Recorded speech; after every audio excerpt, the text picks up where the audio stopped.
அல்ஹம்துலில்லாஹ் வஸ்ஸலாத்து வஸ்ஸலாமு அலா ரசூலில்லாஹ் வஅலா ஆலி ஹிஸ்பில்லாஹ் அம்மா பஅத். அன்பார்ந்த இஸ்லாமிய சகோதரர்களே, அல்லாஹுவின் நல்லடியார்களே, குர்ஆனுக்கு முரண்படுகிறது என்ற அடிப்படையில் குர்ஆனுக்கு முரண்படுகின்ற ஹதீஸுகள், உண்மைத்தன்மைக்கு மாற்றமாக வரக்கூடிய ஹதீஸுகள், நபிகளார் ஸல்லல்லாஹு அலைஹி வஸல்லம் அவர்கள் இப்படி செய்வார்களா என்று மனிதன் ஆச்சரியப்படுகின்ற ஹதீஸுகள், இவைகளையெல்லாம் மறுக்க வேண்டும் என்று பிஜே அவர்கள் ஹதீஸ் மறுப்பு கொள்கைக்கு வலுவூட்டுகின்ற விதமாக பேசிய அந்த வாதங்களுக்குரிய மறுப்புக்களை நாங்கள் 3 தொடரளவில் பார்த்திருக்கின்றோம். அந்த அடிப்படையில் 3வது பகுதியிலே பிஜே அவர்கள் எப்படியெல்லாம் மாற்றமான கருத்துக்களை சொன்னார்கள் என்பதை சுருக்கமாக சொன்னால், குர்ஆனுக்கு முரண் என்று ஹதீஸுகளை மறுக்கலாம் என்று கூறியதாக பிஜே அவர்கள் எடுத்துக்காட்டிய அறிஞர்களுடைய கூற்றுக்கள், இருட்டடிப்பு செய்யப்பட்ட, அவர்கள் சொல்லாததையெல்லாம் அவர்கள் மீது சொல்லக்கூடிய, வீண் பழி சுமத்தக்கூடிய வாதங்கள் என்ற அடிப்படையிலும், அதே போன்று இட்டுக்கட்டப்பட்ட ஹதீஸுகளை அடையாளப்படுத்துவது எப்படி என்று அந்த அறிஞர்கள் கூறியதை ஹதீஸுகளை தூக்கி வீசுவதற்கு வாதமாக வைத்தார் என்று நாங்கள் ஒரு பதில் சொன்னோம்.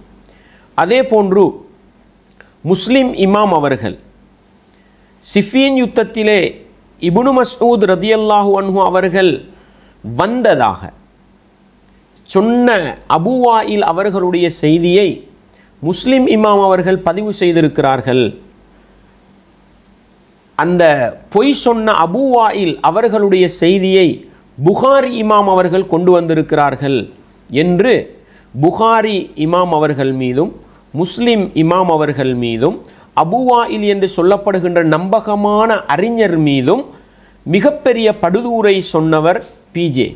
அதே போன்று அபூ வாயில் அவர்களுடைய பெயரை பயன்படுத்தி இப்னு மஸ்ஊத் அவர்கள் சிஃபீனுக்கு வந்தார்கள் என்று சொன்னவர் முஅல்லா இப்னு உர்ஃபான் என்கிற ஒரு பலவீனமான அறிவிப்பாளர்.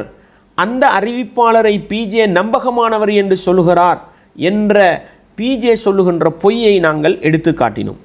அதே போன்று ரஜபிலே ரசூலுல்லாஹ் ஸல்லல்லாஹு அலைஹி வஸல்லம் அவர்கள் உம்ரா செய்தார்கள் என்று இப்னு உமர் ரதியல்லாஹு அன்ஹு அவர்கள் தவறுதலாக சொன்ன ஒன்றை ஆயிஷா ரதியல்லாஹு அன்ஹா அவர்கள் சரிபடுத்தி கொடுத்தார்கள். அந்த தவறை விட்ட இப்னு உமர் ரதியல்லாஹு அன்ஹு அவர்களுக்கு துஆ செய்தார்கள், பாவ மன்னிப்பு தேடினார்கள் என்று நாங்கள் எடுத்து சொன்னோம். அதையும் பிஜே புரிந்து கொள்ளாமல் தவறு விட்டவரை விமர்சித்து, அந்த செய்தியை கொண்டு வந்த புகாரி முஸ்லிம் போன்ற அறிஞர்களை விமர்சித்து, ஆயிஷா நாயகி அவர்கள் ஹதீஸை தூக்கி வீசவில்லையா என்ற தோரணையில் ஹதீஸை தூக்கி வீசுவதற்கு ஆதாரம் காட்டினார் என்று பார்த்தோம். மைமூனா ரதியல்லாஹு அன்ஹா அவர்கள் இஹ்ராம் அணிந்த நிலையில் ரசூலுல்லாஹ் திருமணம் முடித்தார்கள் என்றும், அந்த கூற்றை மைமூனா ரதியல்லாஹு அவர்கள் திருமணம் இஹ்ராம் அணியாத நிலையில்தான் முடித்தார்கள் என்று முரண்பட்டு வரக்கூடிய செய்தியை உடன்பட்டு விளங்க முடியும் என்று அறிஞர்கள் உடன்பட்டு விளங்கிய இடங்களில் ஒன்றை ஏற்று ஒன்றை விடுவீர்கள் தானே, எனவே ஹதீஸை தூக்கி வீச வேண்டும் என்று தவறான அடிப்படையில் பிஜே வாதம் வைத்தார் என்பதை சொல்லிவிட்டு, அறிஞர்கள் இந்த முரண்படுவது போன்று விளங்கக்கூடிய நபிமொழிகளை எப்படி உடன்பட்டு விளங்கினார்கள் என்பதை சரியாக புரிந்து கொண்டால் பிஜே ஹதீஸ் மறுப்பு கொள்கைக்கு வரமாட்டார் என்கிற விளக்கத்தையும் நாங்கள் பார்த்தோம். அதே போன்று இப்னுல் ஜௌசி ரஹிமஹுல்லா, இப்னு ஹஸம் ரஹிமஹுல்லா அவர்களது கூற்றுக்களை மோசடி செய்து, இருட்டடிப்பு செய்து, அவர்கள் சொல்லாததை சொல்லது போன்று எடுத்துக்காட்டி ஹதீஸுகளை மறுக்கலாம் என்ற வாதத்தை வைத்தார் என்று அதற்குரிய பதிலை பார்த்தோம். கடைசியாக தத்ரீபுர் ராவியிலே சஹீஹ் என்று சொல்லப்பட்டால் அந்த ஹதீஸை எப்படி புரிந்து கொள்வது, சஹீஹுன் முத்தஃபக்குன் அலைஹி என்று வந்தால் அந்த ஹதீஸை எப்படி புரிந்து கொள்வது, சஹீஹுல் கைரு சஹீஹ் என்று வந்தால் அந்த ஹதீஸை எப்படி புரிந்து கொள்வது என்று விளக்கம் சொன்ன வந்த தத்ரீபுர் ராவி இந்த புத்தகத்துடைய ஆசிரியர் மீது படுதூறு சொல்லி அவருடைய கூற்றும் சஹீஹ் என்று வந்துவிட்டால் 100% அதை என்ன ஏற்றுக்கொள்ள முடியாது, எனவே தூக்கி வீசலாம் என்று தத்ரீபுர் ராவியுடைய அறிஞர் மீது படுதூறு சொல்லுகிறார், பொய் சொல்லுகிறார் என்ற கூற்றையும் நாங்கள் 3வது தொடரிலே பார்த்தோம். எனவே சுருக்கம், பிஜே அவர்கள் ஹதீஸ் கலை அறிவு இல்லாதது மட்டுமல்லாமல் ஹதீஸ் கலையை வலுப்படுத்துவதற்கு பேசிய அறிஞர்கள் மீதெல்லாம் பொய் சொல்லுகிறார், இருட்டடிப்பு செய்கிறார் என்ற பல செய்திகளை நாங்கள் பார்த்தோம். அன்பார்ந்தவர்களே, பிஜே அவர்கள் ஹதீஸை மறுப்பதற்கு வைக்கின்ற முக்கியமான காரணங்களில் ஒன்று ஹதீஸ் முரண்படுகிறது. ஹதீஸ் குர்ஆனுக்கு முரண்பட்டால் தூக்கி வீச வேண்டும் என்று சொன்னார். நாங்கள் தெளிவாக சொன்னோம், குர்ஆன் 1 என்று சொன்ன இடத்தில் ஹதீஸ் 2 என்று சொல்கிறது என்றால், குர்ஆனில் இருக்கிறதுன்னு வந்த ஒன்றை ஹதீஸில் இல்லைன்னு வந்தா இந்த என்ன பண்ணலாம், ஒன்றுமே பண்ணேலாது முரண்பாடுன்ற அளவுக்கு வந்தால் அதை தூக்கி வீசுறதை பற்றி யோசிக்கலாம். ஆனால் குர்ஆனுக்கு ஹதீஸ் என்ன செய்யாது, ஒரு காலமும் அந்த அடிப்படையில் சஹீஹான ஹதீஸ் முரண்படவில்லை என்பதை நாங்கள் பின்னால் வரக்கூடிய கூற்றுக்களிலிருந்து பார்க்கலாம்னு சொன்னோம். அதே போல ஒரு ஹதீஸ் இன்னொரு ஹதீஸுக்கு முரண்படுகிறது, எனவே நாங்கள் தூக்கி வீசுவோம் என்ற வாதத்தை வைக்கிறார். ஆனால் நம்ம மறுத்துடக்கூடாது. இப்போ மறுக்கணும், அதுக்கு ரீசன் வந்தால் மட்டும் மறுத்துக்கிறணும். ஹதீஸ்னு வந்துருச்சுல, ரசூலுல்லாஹ் சொன்னதாக ஒருத்தர் சொல்கிறார்ல, சரி அவர் நல்லவராக இருந்தால் ஏற்றுக்கிட்டு போங்கன்னு வந்துட வேண்டியதான். ஆனால் அந்த செய்தி இந்த மிக வலுவான செய்திகளுக்கு மாற்றமாக இருந்தால், குர்ஆனுக்கு மாற்றமாக இருக்கிறது, குர்ஆனுக்கு மாற்றமாக இருக்கிறது, குர்ஆனுக்கு மாற்றமாக இருக்கிறது, 3 வகை இருக்கிறது, அதில் குர்ஆனுக்கு மாற்றமாகவும் ஹதீஸ் இருக்குங்கிறார். 3 வகை இருக்கிறது, அதில் குர்ஆனுக்கு மாற்றமாகவும் ஹதீஸ் இருக்குங்கிறார். 3 வகை இருக்கிறது, அதில் குர்ஆனுக்கு மாற்றமாகவும் ஹதீஸ் இருக்குங்கிறார். குர்ஆனுக்கு மாற்றமாக இருந்தால் நீங்கள் என்ன செய்கிறீங்க, அதெல்லாம் பார்க்கக்கூடாது, ஹதீஸ் வந்துட்டா ஏற்றுக்கிறேன்னு அந்த மாதிரி ஒரு வாதத்தை வைக்கிறீங்க. உண்மையிலே ஒரு ஹதீஸ் சஹீஹான இன்னொரு ஹதீஸுக்கு முரண்படுமா என்று கேட்டால் அறிஞர்கள் மிக தெளிவாக சொல்லக்கூடிய செய்தி என்ன, அப்படி முரண்படாது. ஆனால் மனிதர்களுடைய சிந்தனையில் உள்ள பலவீனம், மனிதர்களுடைய ஆய்வில் உள்ள பலவீனம் என்ன செய்யலாம், முரண்படுவது போன்று தென்படலாம்.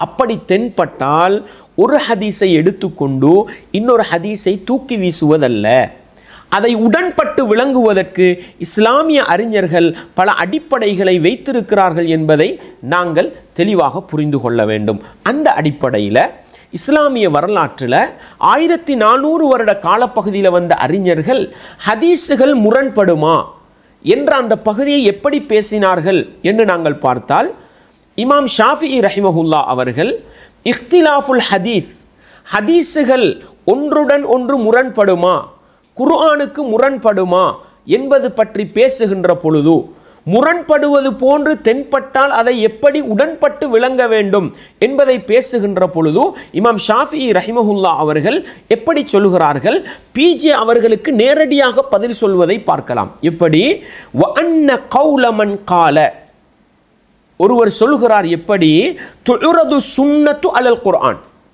ஒரு ஹதீஸ் வந்துவிட்டால் அந்த ஹதீஸை முதலாவது என்ன செய்ய வேண்டும், குர்ஆனோடு உரசி பார்க்க வேண்டும்.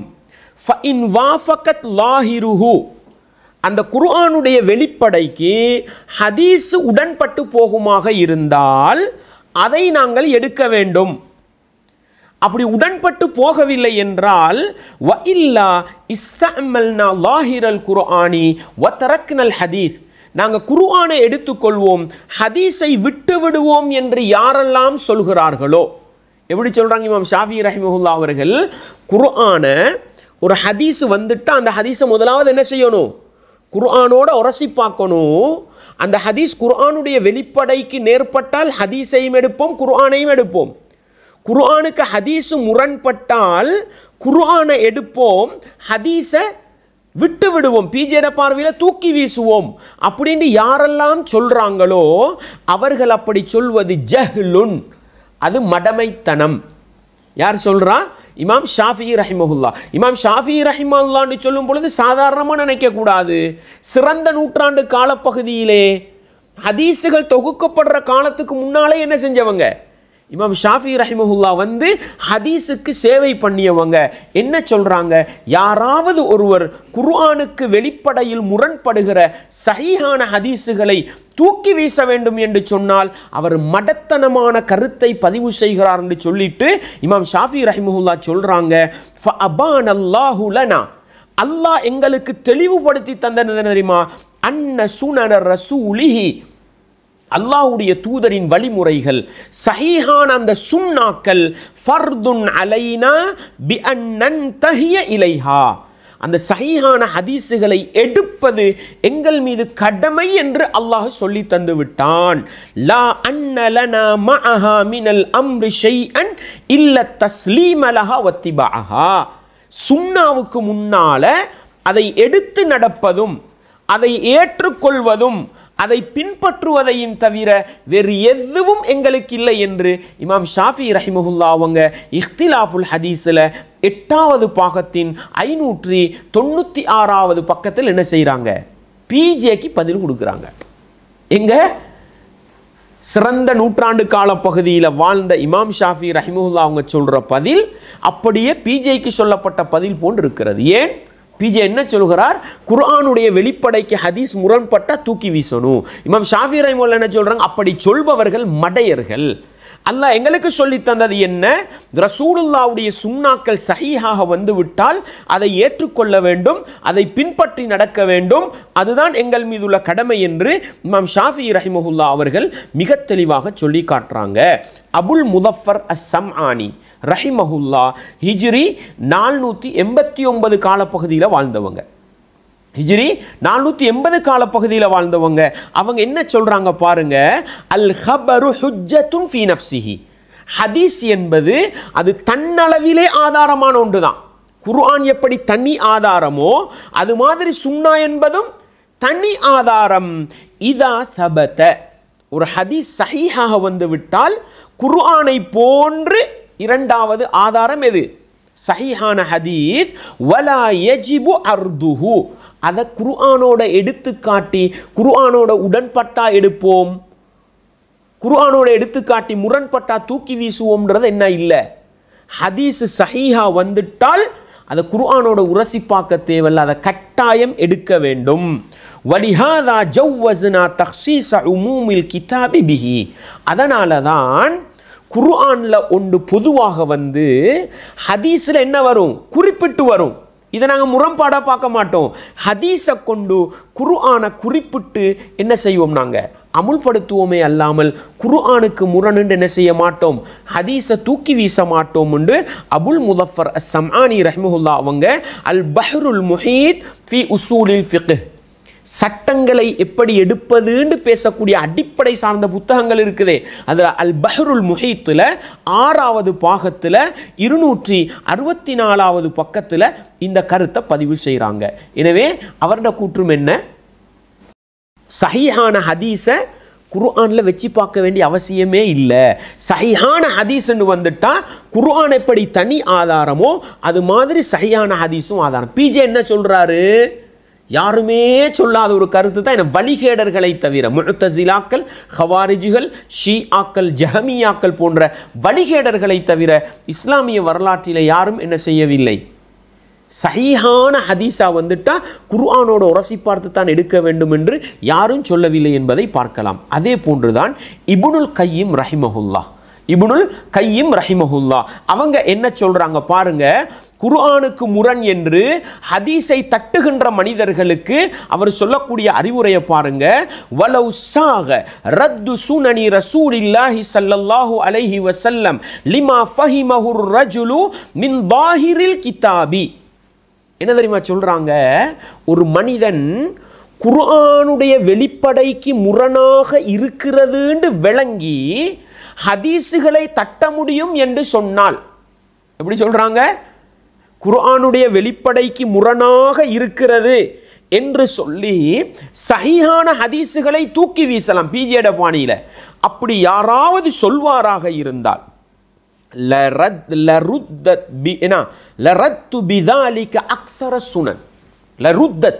என்ன சுன்னாக்களில் அதிகமானது தூக்க வீசப்பட்டிருக்கும். மொத்தமாக சுன்னாவை ஆதாரமே பிடிக்கலான்ற அளவுக்கு என்ன செஞ்சிடும், போயிடும். எவ்வளவு தெளிவான பதில்னு பாருங்க. சொல்லிட்டு சொன்னாங்க, ஃபமா மின் அஹதின் யுஹ்தஜ்ஜு அலைஹி பிசுன்னத்தின் ஸஹீஹத்தின் துகாலிஃபு மத்ஹபஹு வ நிஹ்லதஹு. எந்த ஒரு மனிதனாக இருந்தாலும் அவர் ஒரு குர்ஆன் வசனத்தை ஆதாரம் பிடிக்கிறார், ஒரு ஹதீஸை ஆதாரம் பிடிக்கிறார். அவருடைய கருத்துக்கு இன்னொரு மனிதனுக்கு என்ன தெரியுமா பண்ணலாம்? இன்னொரு ஹதீஸை காட்டி, இன்னொரு குர்ஆன் வசனத்தை காட்டி அதுக்கு முரண்படுதுன்னு என்ன பண்ணலாம்? ஆர்கியூ பண்ணலாம், வாதம் வைக்கலாம் அப்படின்னு சொல்லிட்டு அவர் சொல்றாரு. எங்கள் மீதுள்ள கடமை என்ன தெரியுமா? ஹதீஸ் சஹீஹா வந்தா ஹதீஸ் சஹீஹா வந்தா அதை ஏற்றுக்கொள்வோம். யாராவது முரண்பாடு மறுத்தால் ஃபலா துகுபல், அவர்களுடைய கூற்று என்ன செய்யப்படாது, ஏற்றுக்கொள்ளப்பட மாட்டாது. தெளிவாக சொல்கிறேன். ஏண்ட சிந்தனை போக்கும் உங்களோட சிந்தனை போக்கும் வித்தியாசமாக இருக்கும். நீங்கள் உங்களுக்கு ஒரு ஆதாரம் காட்டுவீங்க, நான் இன்னொரு ஆதாரத்தை வச்சு உங்களோட ஆதாரத்துக்கு முரண்பாடாக இது வந்திருக்குதுன்னு நான் ஆர்கியூ பண்ணுவேன். நீங்கள் எந்த குர்ஆன் வசனத்தை வச்சாலும் எனக்கு கொண்டு வரலாம், நீங்கள் எந்த ஹதீஸை வச்சாலும். இப்படியே ஒவ்வொருத்தரும் தன்னை சிந்தனைக்கு படுகிற ஹதீஸுகளை எல்லாம் தூக்கி வீச ஆரம்பித்தால் ஹதீஸு மொத்தமாக என்ன செஞ்சிடும்? ஆதாரமே இல்லாமல் போயிடும். எனவே என்ன செய்ய முடியாது? ரசூலுல்லாவுடைய சஹீஹான சுன்னாக்கள் குர்ஆனுக்கு முரண் என்று வீச முடியாது. அப்படி யாராவது சொன்னால் அதை ஏற்றுக்கொள்ள முடியாது என்று அத்துருக்குல் ஹுக்குமியான்ற புத்தகத்தில் 65வது பக்கத்தில் சொல்லிட்டு, ஆனால் நம்ம மறுத்துடக்கூடாது. இப்போ மறுக்கணும், அதுக்கு ரீசன் வந்தால் மட்டும் மறுத்துக்கிறணும். ரீசன் வந்துருச்சுல, ரசூலுல்லாஹ் சொன்னதாக ஒருத்தர் சொல்கிறார்ல, சரி அவர் நல்லவராக இருந்தால் ஏற்றுக்கிட்டு போங்கன்னு வந்துட வேண்டியதான். ஆனால் அந்த செய்தி இந்த மிக வலுவான செய்திகளுக்கு மாற்றமாக இருந்தால், குர்ஆனுக்கு மாற்றமாக இருக்கிறது, குர்ஆனுக்கு மாற்றமாக இருக்கிறது, குர்ஆனுக்கு மாற்றமாக இருக்கிறது, 3 வகை இருக்கிறது. அதில் குர்ஆனுக்கு மாற்றமாகவும் ஹதீஸ் இருக்குங்கிறார். 3 வகை இருக்கிறது, அதில் குர்ஆனுக்கு மாற்றமாகவும் ஹதீஸ் இருக்குங்கிறார்.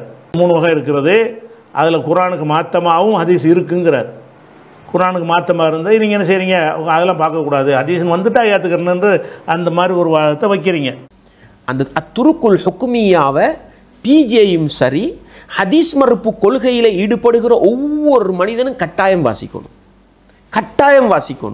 அதில் வாசித்தா அவர்கள் மிக தெளிவாக பதில் கொடுக்குறாங்க. யாருக்கு தெரியுமா?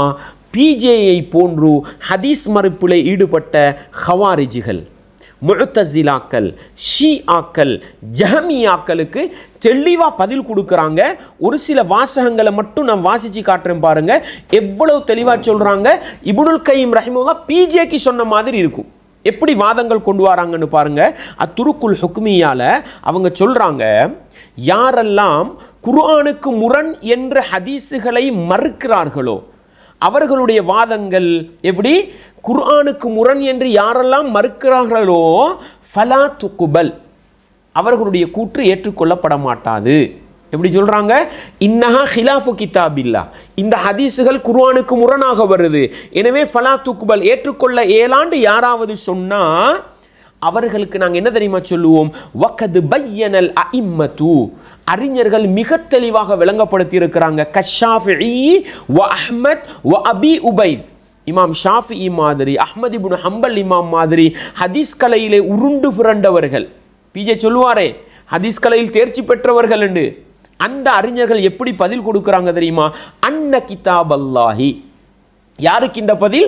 யாரெல்லாம் குர்ஆனுக்கு முரண் என்ற ஹதீஸை மறுக்கலாம் என்று சொல்கிறார்களோ அவர்களுக்கு அவங்க சொல்ற பதில் அன்ன கிதாப் அல்லாஹ், நிச்சயமாக அல்லாஹ்வுடைய வேதம் என்பது லா யுகாலிஃபுஹா பிவஜிஹின், எந்த விதத்திலும் குர்ஆன் ஹதீஸுக்கு முரணாகாது. குர்ஆன் என்பது எந்த விதத்திலும் சஹீஹான ஹதீஸுக்கு முரணாகாது. வ இன்னஹா லமுவாஃபிகத்துன் லிகிதாபில்லாஹ், சஹீஹான ஹதீஸுகள் வந்துட்டா அது குர்ஆனுக்கு நேர்படக்கூடியது தான், அது முரண்படக்கூடியதல்ல அப்படின்னு சொல்றாங்க. அதே போல பார்க்கலாம், இமாம் அஹ்மத் ரஹிமஹுல்லா, இமாம் ஷாஃபிஈ ரஹிமஹுல்லா யாரெல்லாம் சஹீஹான ஹதீஸுகளை மறுத்தார்களோ அவர்களுக்கு பலமாக பதில் கொடுத்தாங்க. எந்த அளவுக்கு எப்படி சொல்றாங்க பாருங்க.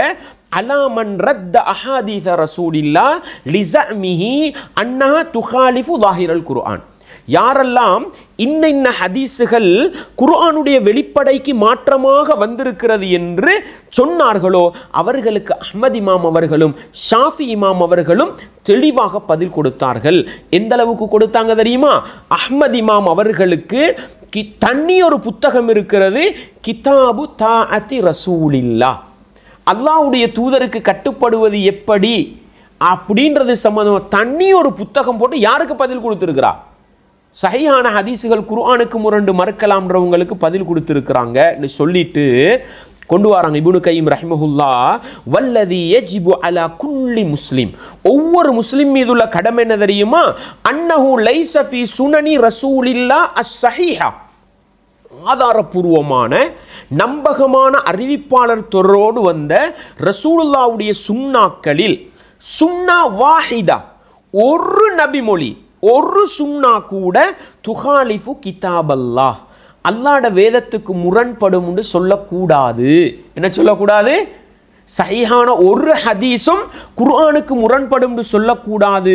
பலி சுனனு, ரசூலுல்லாஹ்வுடைய சஹீஹான சுன்னாக்கள் 3 படித்தரத்தில் வரும். 3 படித்தரத்தில் எப்படி குர்ஆனோடு உடன்பட்டு விளங்குகிறது? இந்த பாடங்களை படிச்சிருந்தா பிஜே என்ன செய்ய மாட்டார்? ஒரு நாளும் ஹதீஸுகள், சஹீஹான ஹதீஸுகளை தூக்கி வீச மாட்டார். சொல்றாங்க சுன்னத்துன் முவாஃபிகத்துன், எப்படி குர்ஆனுக்கு நேர்பாடாக வரும். எந்த அளவுக்கு நேர்பாடாக வரும்? குர்ஆனுக்கு இது அல்லாஹ்வுடைய வேதம்னு சாட்சி சொல்ற நிலையில வரும். அந்த அளவுக்கு குர்ஆனோடு ஒத்து போகக்கூடிய ஒரு பகுதி. இன்னொரு பகுதி இருக்கிறது சுன்னத்துன் துஃபஸ்ஸிருல் கிதாப, அது குர்ஆனுக்கு விளக்கமாக அமையும். அல்லாஹ் இந்த குர்ஆன் வசனத்தை கொண்டு என்ன நாடுறான்ன்றதை என்ன செய்யும்? சுன்னா ஒன்று குர்ஆன் வசனமும் ஹதீஸும் ஒரே கருத்தை சொல்லும், ரெண்டும் ஒன்றையே சொல்லும். இன்னொன்று என்ன பண்ணும்? குர்ஆன்ல பொதுவாக வந்தது அல்லது தெளிவில்லாமல் வந்தது ஹதீஸ் என்ன செய்யும்? தெளிவுபடுத்தும், விளக்கமாக அமையும்.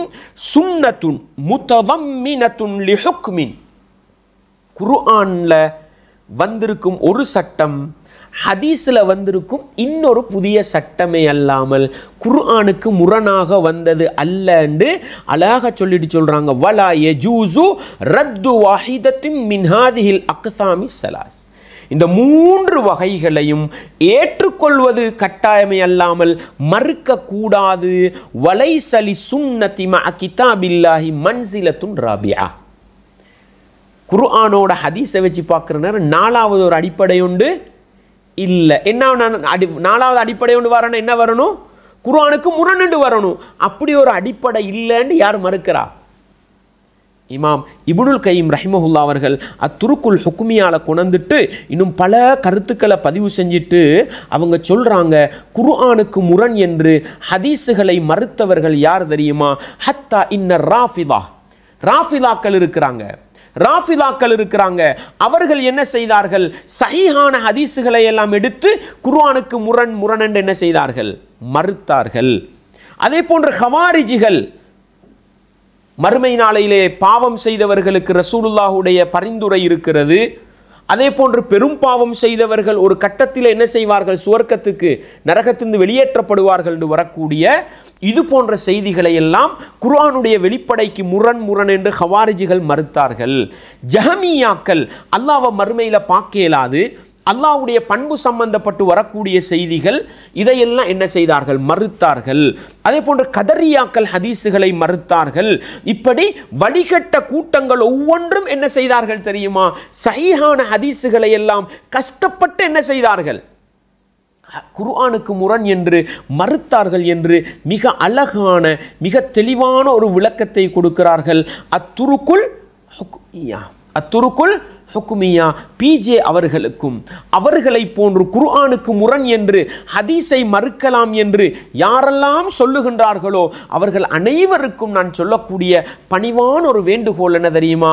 பிஜே அவர்களாயிருந்தாலும் அவர் பிஜேயுடைய தர்ஜிமாவை மாத்திரம், மொழிபெயர்ப்பை மாத்திரம் பார்த்த ஹதீஸுகளை தட்டக்கூடியவர்கள் இந்த அறிஞர்களுடைய பொன்னான எழுத்துக்களை வாசித்தால் ஒரு ஹதீஸை குர்ஆனோடு எப்படி உடன்பட்டு விளங்கலாம்?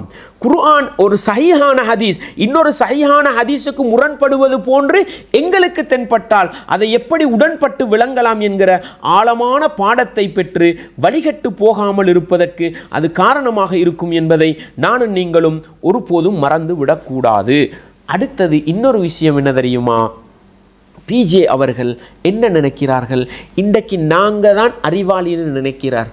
இதுதான் மிகப்பெரிய வழிகேட்டுக்கு அடையாளம் சகோதரர்களே. ஆனால் அப்துர் ரஹ்மான் இப்னு மஹ்தி போன்றவர்களுடைய, இப்னுல் ஜௌசி போன்றவர்களுடைய கருத்துக்களை எல்லாம் எடுத்து காட்டினார். எதற்கு? எங்களுக்கிட்ட ஒரு ஹதீஸ் வந்தால் நாங்கள் எங்களுக்கு முன்னால் உள்ள ஹதீஸ்களை அறிஞர்கள்ட்ட எடுத்து காட்டுவோம், அவங்க எங்களுக்கு சஹீஹ் லைஃப் என்ன பண்ணுவாங்க பார்த்து தருவாங்கன்னு சொன்ன மாதிரி. அப்துர் ரஹ்மான் இப்னு மஹ்திங்கிறவர் ஒரு ஹதீஸ்களை ஸ்காலர். அவர்கிட்ட கேட்குறாங்க, சில ஹதீஸுகளை சொன்னவுன்னு நீங்கள் என்ன செய்கிறீங்க, இது ஹதீஸ் இல்லைங்கிறீங்க, சில ஹதீஸுகளை பார்த்துட்டு இது சரியான ஹதீஸுங்கிறீங்க, எப்படி அதை கண்டுபிடிப்பீங்க? அவர் என்ன சொல்கிறான்னு கேட்டால், நீ ஒரு நாணயத்தை மதிப்பிடக்கூடியவர், காசு பணத்தை மதிப்பிடுவாங்கள்ல, செல்லக்கூடிய காசு செல்லாத காசுன்னு சொல்லி தங்க காசு. அப்போ அவர் சொல்கிறாரு, நீ இந்த நாணயங்களை மதிப்பிடுவான்ல, அவன்கிட்ட போய் நீ ஒரு காசை கொடுக்குற, அவன் என்ன செய்கிறான்னு கேட்டால் இது கரெக்டான காசுங்கிறான், இது கரெக்ட் இல்லாத காசு என்று சொல்கிறான். நீ அவன்கிட்ட என்ன கேட்ப? சரிதானே ஏற்றுக்கிட்டு போவியா, அப்படியே தூக்கி போட்டு போவியா, அல்லது என்ன செய்வியா, யாரிடமிருந்து உனக்கு கிடைத்தது என்னென்னு கேட்பியான்னு கேட்குறாரு. அப்போ கேட்க மாட்டீங்கள, அது மாதிரி தாப்பா ஹதீஸுங்க. அப்போ கேட்க மாட்டீங்கள, அது மாதிரி தாப்பா ஹதீஸுங்க. அப்போ கேட்க மாட்டீங்கள, அது மாதிரி தாப்பா. முரண்படுவது போன்று பிஜேக்கு விளங்கக்கூடிய ஹதீஸுகளை இந்த 1400 வருட காலப்பகுதியில் வந்த குர்ஆன் சுன்னாவுக்கு பாடுபட்ட நல்ல சிந்தனையோடு குர்ஆன் ஹதீஸை பார்த்த அந்த அறிஞர்களுடைய விளக்கத்தோடு உரசி பார்த்தால் நிச்சயமாக என்ன செய்யலாம், ஹதீஸுகளை ஏற்றுக்கொள்ள முடியும் என்கிற அந்த ஆழமான பாடத்தை நானும் நீங்களும் என்ன செய்து விடக்கூடாது, ஒரு காலமும் மறந்து விடக்கூடாது. இது ஹதீஸுகள் முரண்படுவது போன்று தென்பட்டால், குர்ஆனுக்கு முரண்படுவது போன்ற ஒரு முஸ்லிம் விளங்கினால் எப்படி நடந்து கொள்ள வேண்டும் என்பதை புரிந்து கொள்வதற்கு முதலாவது அடிப்படை. அறிஞர்கள் யாரும் என்ன செய்யல, குர்ஆனுக்கு ஒரு ஹதீஸ் சஹீஹான ஹதீஸ் முரண்படும்னு சொல்லல, முரண்பட்டா தூக்கி வீசணும்னு சொல்லல, மாறாக சிறந்த நூற்றாண்டுக்குரிய அறிஞர்கள் எல்லாம் அப்படி சொன்னவர்கள் வழிகேடர்கள், ஹவாரிஜிகள், முஅத்தஸிலாக்கள், ஷீஆக்கள்னு சொன்னாங்கன்ற பகுதியை பார்த்தோம். இரண்டாவது சகோதரர்களே, முரண்படுகிறது எனவே தூக்கி வீசுவோம், இந்த வாதத்தை வைத்து கொண்டால் குர்ஆனிலும் பல வசனங்களை என்ன செய்ய வேண்டி வரும், தூக்கி வீச வேண்டி வரும், பிஜேயுடைய பாணியிலே. ஆனால் அந்த செய்தி இந்த மிக வலுவான செய்திகளுக்கு மாற்றமாக இருந்தால், குர்ஆனுக்கு மாற்றமாக இருக்கிறது, குர்ஆனுக்கு மாற்றமாக இருக்கிறது, குர்ஆனுக்கு மாற்றமாக இருக்கிறது. முன்னே அறிஞர்கள் என்ன சொன்னாங்க, உடன்பட்டு விளங்கணும்னு சொன்னாங்க. பிஜே என்ன சொன்னார், முரண்பட்டால் தூக்கி வீசுவோம். இந்த வாதத்தை மாத்திரம் வைத்துக்கொண்டு ஹதீஸுகளை தூக்கி வீச ரெடியாவினா, நான் பல தடவை சொன்னேன், பிஜேயுடைய வழியில் போனால் ஹதீஸை மட்டுமல்ல தூக்கி வீச வேண்டி வரும், குர்ஆனையும் என்ன செய்ய வேண்டி வரும், தூக்கி வீச வேண்டி வரும். இதுக்கு நாங்கள் சில உதாரணங்களை பார்ப்போம்.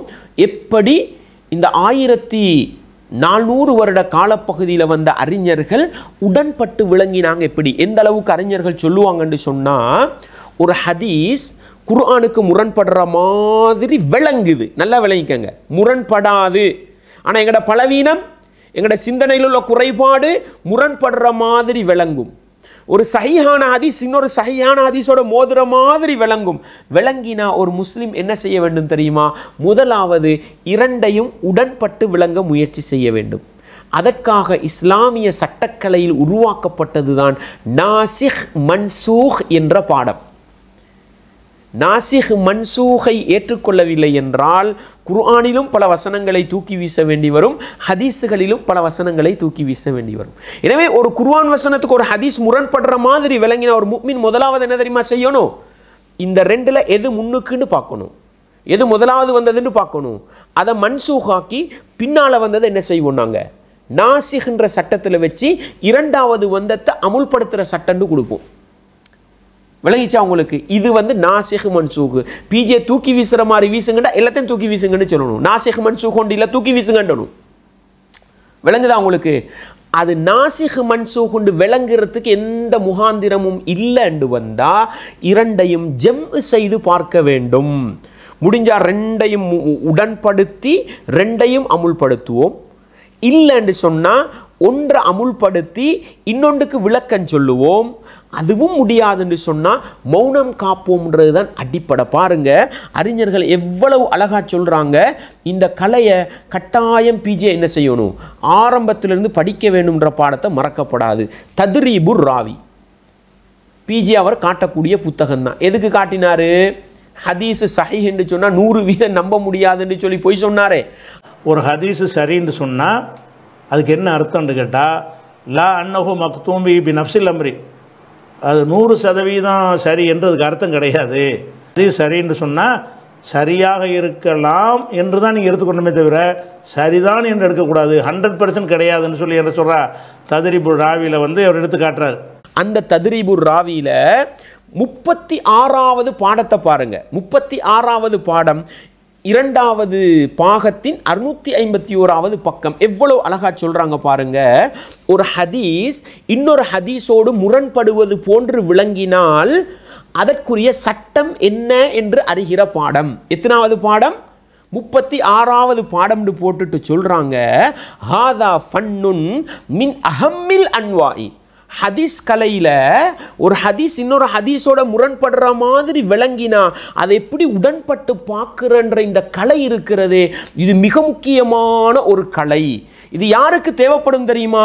வயல் தர்ரு இலா மஅரிஃபத்திஹி ஜமீஉல் உலமாஇ மினத் தவாயிஃப். இஸ்லாத்திட மார்க்க விவகாரங்களை பேசிய அனைத்து துறை சார்ந்த அறிஞர்கள், தஃப்சீரை பேசியிருந்தாலும் சரி, ஃபிக்ஹ் பேசியிருந்தாலும் சரி, அகீதாவை பேசியிருந்தாலும் சரி, ஹதீஸை பேசியிருந்தாலும் சரி, அஹ்லாக்க பேசியிருந்தாலும் சரி, எந்த துறை சார்ந்த ஆலிமாக இருந்தாலும் இந்த விஷயத்தில் ஆழமான ஒரு அறிவு அவருக்கு இருக்கணும். என்ன? வஹுவ அன் யஅதிய ஹதீஸானி முத்ததாத்தானி ஃபில் மஅனா ஸாஹிரன். 2 ஹதீஸ் வரும், அந்த 2 ஹதீஸையும் வெளிப்படையில் பார்த்தா ஒன்று கொண்டு முரண்படுற மாதிரி விளங்கும். எப்படி சொல்றாங்கன்னு பாருங்க. பிஜேக்கு பாடம் நடத்துகிற மாதிரி இருக்குது, முரண்படுற மாதிரி விளங்கும். அப்படி விளங்கினா என்ன பண்ணுவார்? ஃபயுவஃபிகு பைனஹுமா, அந்த 2க்கும் இடையில் பொருத்தி பார்ப்பார், உடன்படுத்தி விளங்க முயற்சி செய்வார். முயற்சி செஞ்சு 2ஐயும் எடுத்து அமுல் செய்யலும்னா 2ஐயும் என்ன செய்வார்? அமுல்படுத்துவார். அவு யுரஜ்ஜிஹு அஹதஹுமா, அல்லது பல ஆதாரத்தை வச்சு பல கணிப்புகளை வச்சு ஒன்றை முற்படுத்துவார். புகாரி முஸ்லிம் 2லையும் வந்தால் அதை முற்படுத்துவோம், புகாரியில் மட்டும் வந்ததை என்ன செய்வோம்? உதாரணத்துக்கு உங்களுக்கு சொல்கிறதுண்டா, ரசூலுல்லாஹ் ஸல்லல்லாஹு அலைஹி வஸல்லம் தொழுகையில் ஓதுற துஆ அத்தஹியாத்துல் முபாரகாத்து ஸலவாத்து தையிபாத்து லில்லாஹ்னு ஒன்று வரும். அத்தஹியாத்து லில்லாஹி வஸ்ஸலவாத்து வத்தையிபாத்துன்னு ஒன்று வரும். சட்டப்படி பார்த்தா அது 2 முரண் மாதிரி தானே இருக்குது. அதில் ஒரு மாதிரி அத்தஹியாத்து லில்லாஹி வஸ்ஸலவாத்து வத்தையிபா, இது அத்தஹியாத்துல் முபாரக், இதையும் முரண்பாடுன்னு வைக்கலாம் தானே. விளங்கிச்சா உங்களுக்கு? இப்படி வந்தால் என்ன பண்ணுறது பாருங்க. சூரத்துல் ஃபாத்திஹா ஓதுறோம். பிஜே என்ன சொல்லுவார்? சூரத்துல் ஃபாத்திஹால பிஸ்மில்லா ஒரு வசனம்டுவார். பிஸ்மில்லா ஒரு வசனம்டா என்ன பண்ணணும்? அல்ஹம்துவை சத்தம் போட்டு சொல்கிற மாதிரி பிஸ்மில்லையும் சத்தம் போட்டு சொல்லணும். ஒரு வசனம்டா அதை மௌனமாக சொல்லல, அதை அல்ஹம்துவை சொல்கிற மாதிரி பிஸ்மில்லையும் சத்தம் போட்டு சொல்லணும். ஆனால் ஹதீஸில் பார்த்தா என்ன வரும்? சஹாபாக்கள் அல்ஹம்துலில்லாஹி ரப்பில் ஆலமீன்னு ஆரம்பிச்சாங்கன்னு ஒரு ஹதீஸ் வரும். பிஸ்மில்லா சொல்லலன்னு லா யஸ்குரூன பிஸ்மில்லா, பிஸ்மில்லா சொல்ல மாட்டாங்கன்னு ஒரு ஹதீஸ் வரும். லா யஜ்ஹரூன பி பிஸ்மில்லா, பிஸ்மில்லாவை வெளிப்படையாக சொல்ல மாட்டாங்கன்னு ஒரு வரும். இப்போ 3 ஹதீஸா இல்லையா? இப்போ இந்த 3 ஹதீஸா எப்படி பண்ணுறது? ஒன்றை எடுத்துக்கிட்டு ஒன்றை வீசுறதா? 3ஐயும் ஒன்றுபடுத்தி ஒரு நேரத்தில் இதை செய்வோம், ஒரு நேரத்தில் இதை செய்வோம், 2ஐயும் அமுல்படுத்தியாச்சு. எது மாதிரி? அத்தஹியாத்துல் முபாரகாத்து ஸலவாத்து மாதிரியும் அத்தஹியாத்துல் லில்லாஹி வஸ்ஸலவாத்து மாதிரியும். பிஸ்மில் எப்படி சொல்கிறது? சத்தம் போட்டு சொல்கிறதா மௌனமாக சொல்கிறதா? 2 ஹதீஸையும் ஜம்மு பண்ணி பிஸ்மில சொல்லலண்டும் ஹதீஸ் வந்திருக்குது, சொன்னண்டும் ஹதீஸ் வந்திருக்குது, எனவே மௌனமாக சொல்லுவோம். விளங்குதா உங்களுக்கு? ஜம்மு பண்ணுற மாதிரி இப்படி சொல்லிட்டு அவங்க சொல்கிறாங்க. இந்த அறிவு யாருக்கு வரும் தெரியுமா? ஹதீஸுகளை உடன்பட்டு விளங்குற அறிவு யாருக்கு வரும் தெரியுமா? வ இன்னமா யக்முலு லஹுல் அஇம்மத்துல் ஜாமிஊன பைனல் ஹதீஸி வல் ஃபிக்ஹ். ஹதீஸுகளையும் சட்டக்கலையையும் ஒன்று சேர படித்த அறிஞர்கள் இருக்கிறாங்களே, அவங்களுக்கு தான் இந்த துறையில் அறிவு ஆற்றல் இருக்கும். இந்த அறிவில்லாதவங்க ஹதீஸை பார்த்த உடனே இது என்னடா ரெண்டு கோணத்தில் அதை தூக்கி வீசு இதை தூக்கி வீசு எல்லா ஹதீஸும் என்ன செஞ்சிருவாங்க? அதே போல வல் உசூலியூனல் கவ்வாசூன அலல் மஆனி, ஹதீஸுகளுடைய கருத்துக்களை ஆழமாக விளங்கக்கூடிய அறிஞர்கள் இந்த ஹதீஸுகளை என்ன செய்வாங்க? பொருத்தி பார்த்து உடன்பட்டு விளங்குவார்கள். இதில் வசன்னஃப ஃபீஹில் இமாமு ஷாஃபிஈயு, ஷாஃபி இமாம் அவங்க இந்த துறையில் தனி என்ன பண்ணினாங்க, ஒரு தொகுப்பு தொகுத்தாங்கன்னு சொல்லிட்டு அவர்களுக்கு பின்னால் இப்னு குத்தைபா ரஹிமஹுல்லா முரண்படுற மாதிரி எங்களுக்கு விளங்குற ஹதீஸுகளை எப்படி உடன்பட்டு விளங்கணுண்டு அழகாக விளங்கப்படுத்துகிறாங்க. அன்பார்ந்தவர்களே, இஸ்லாமிய உறவுகளே, அதே போன்று பாருங்கள், நுஸ்ஹத்துன் நதர் ஃபி தௌதீஹி நுக்பத்தில் ஃபிக்ர், இதுவும் ஹதீஸ் கலையுடைய அடிப்படைகள் சம்பந்தமாக பேசக்கூடியது. என்ன சொல்றாங்க பாருங்க, ஃபஸாரமா தாஹிருஹு அத்தஆருது, வெளிப்படையை பார்த்தா ரெண்டு ஹதீஸும் முரண்படுற மாதிரி விளங்கும். ஒரு குர்ஆன் வசனத்துக்கு ஹதீஸ் முரண்படுற மாதிரி விளங்கும். இப்படி முரண்படுற மாதிரி விளங்கினா ஒரு முஸ்லீம் என்ன தெரியுமா பண்ணணும், பின்னால வரக்கூடிய ஓர்டர்ல என்ன பண்ணணும், அந்த ஹதீஸை கையாளணும். இரண்டு ஹதீஸையும் ஒன்றுபடுத்தி அமுல்படுத்த முடியுமாக இருந்தால் ரெண்டையும் என்ன பண்ணுவார், ஒரு கட்டத்தில் இதை செய்கிறது, இன்னொரு கட்டத்தில் இதை செய்கிறது. ரசூலுல்லாஹ் ரெண்டையும் செஞ்சிருக்கிறாங்க. எப்படி உதாரணமா, நின்று கொண்டு தண்ணி குடிக்கலுமா, ஒரு ஹதீஸில் வரும் நின்றுக்கிட்டு தண்ணி குடிக்காதீங்கன்னு வரும், இன்னொரு ஹதீஸில் வரும் ரசூலுல்லாஹ் நின்று கொண்டு தண்ணி குடிச்சாங்கன்னு. என்ன பண்ணணும், ஒன்று எடுத்தால் ஒன்றை தூக்கி வீசணும், அப்படியா? இல்லை, நின்று கொண்டு தண்ணி குடிக்க கூடாதுன்றது அடிப்படை, தேவைக்கு நின்று கொண்டு குடிக்கலாம். ரெண்டையும் எடுத்தாச்சு, அமுல்படுத்தியாச்சு. விளங்குதா?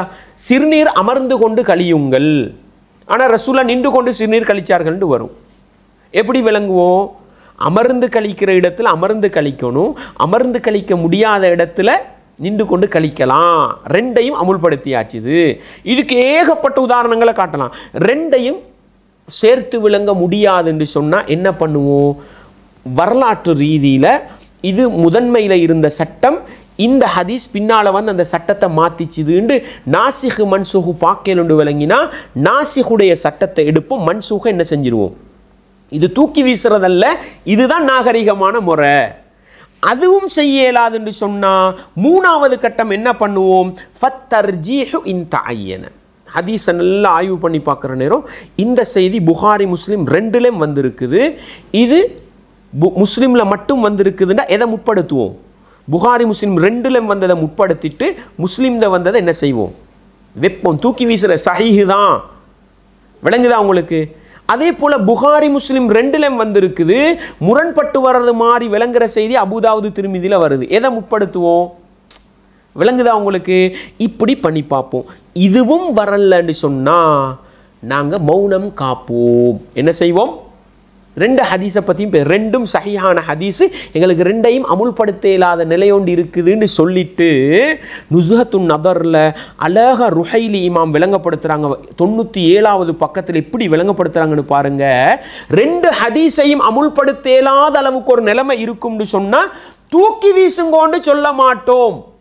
எப்படி, வத்தஅபீரு பித்தவக்குஃப், அந்த ஹதீஸ் விஷயத்தில் நாங்கள் மௌனம் காக்கிறோம், எனக்கு விளங்குதில்லை, எனக்கு இதில் எது சரின்னு எடுத்துக்கொள்ள இயலாமை இருக்குது அப்படின்னு சொல்லுவோம். ஏன் தெரியுமா, அவுலா மின தஅபீரி பித்தசாகுத், இதெல்லாம் ஹதீஸ் கிடையாது, தள்ளுபடி செய்வோம், இப்படி சொல்லக்கூடாதுன்றாங்க.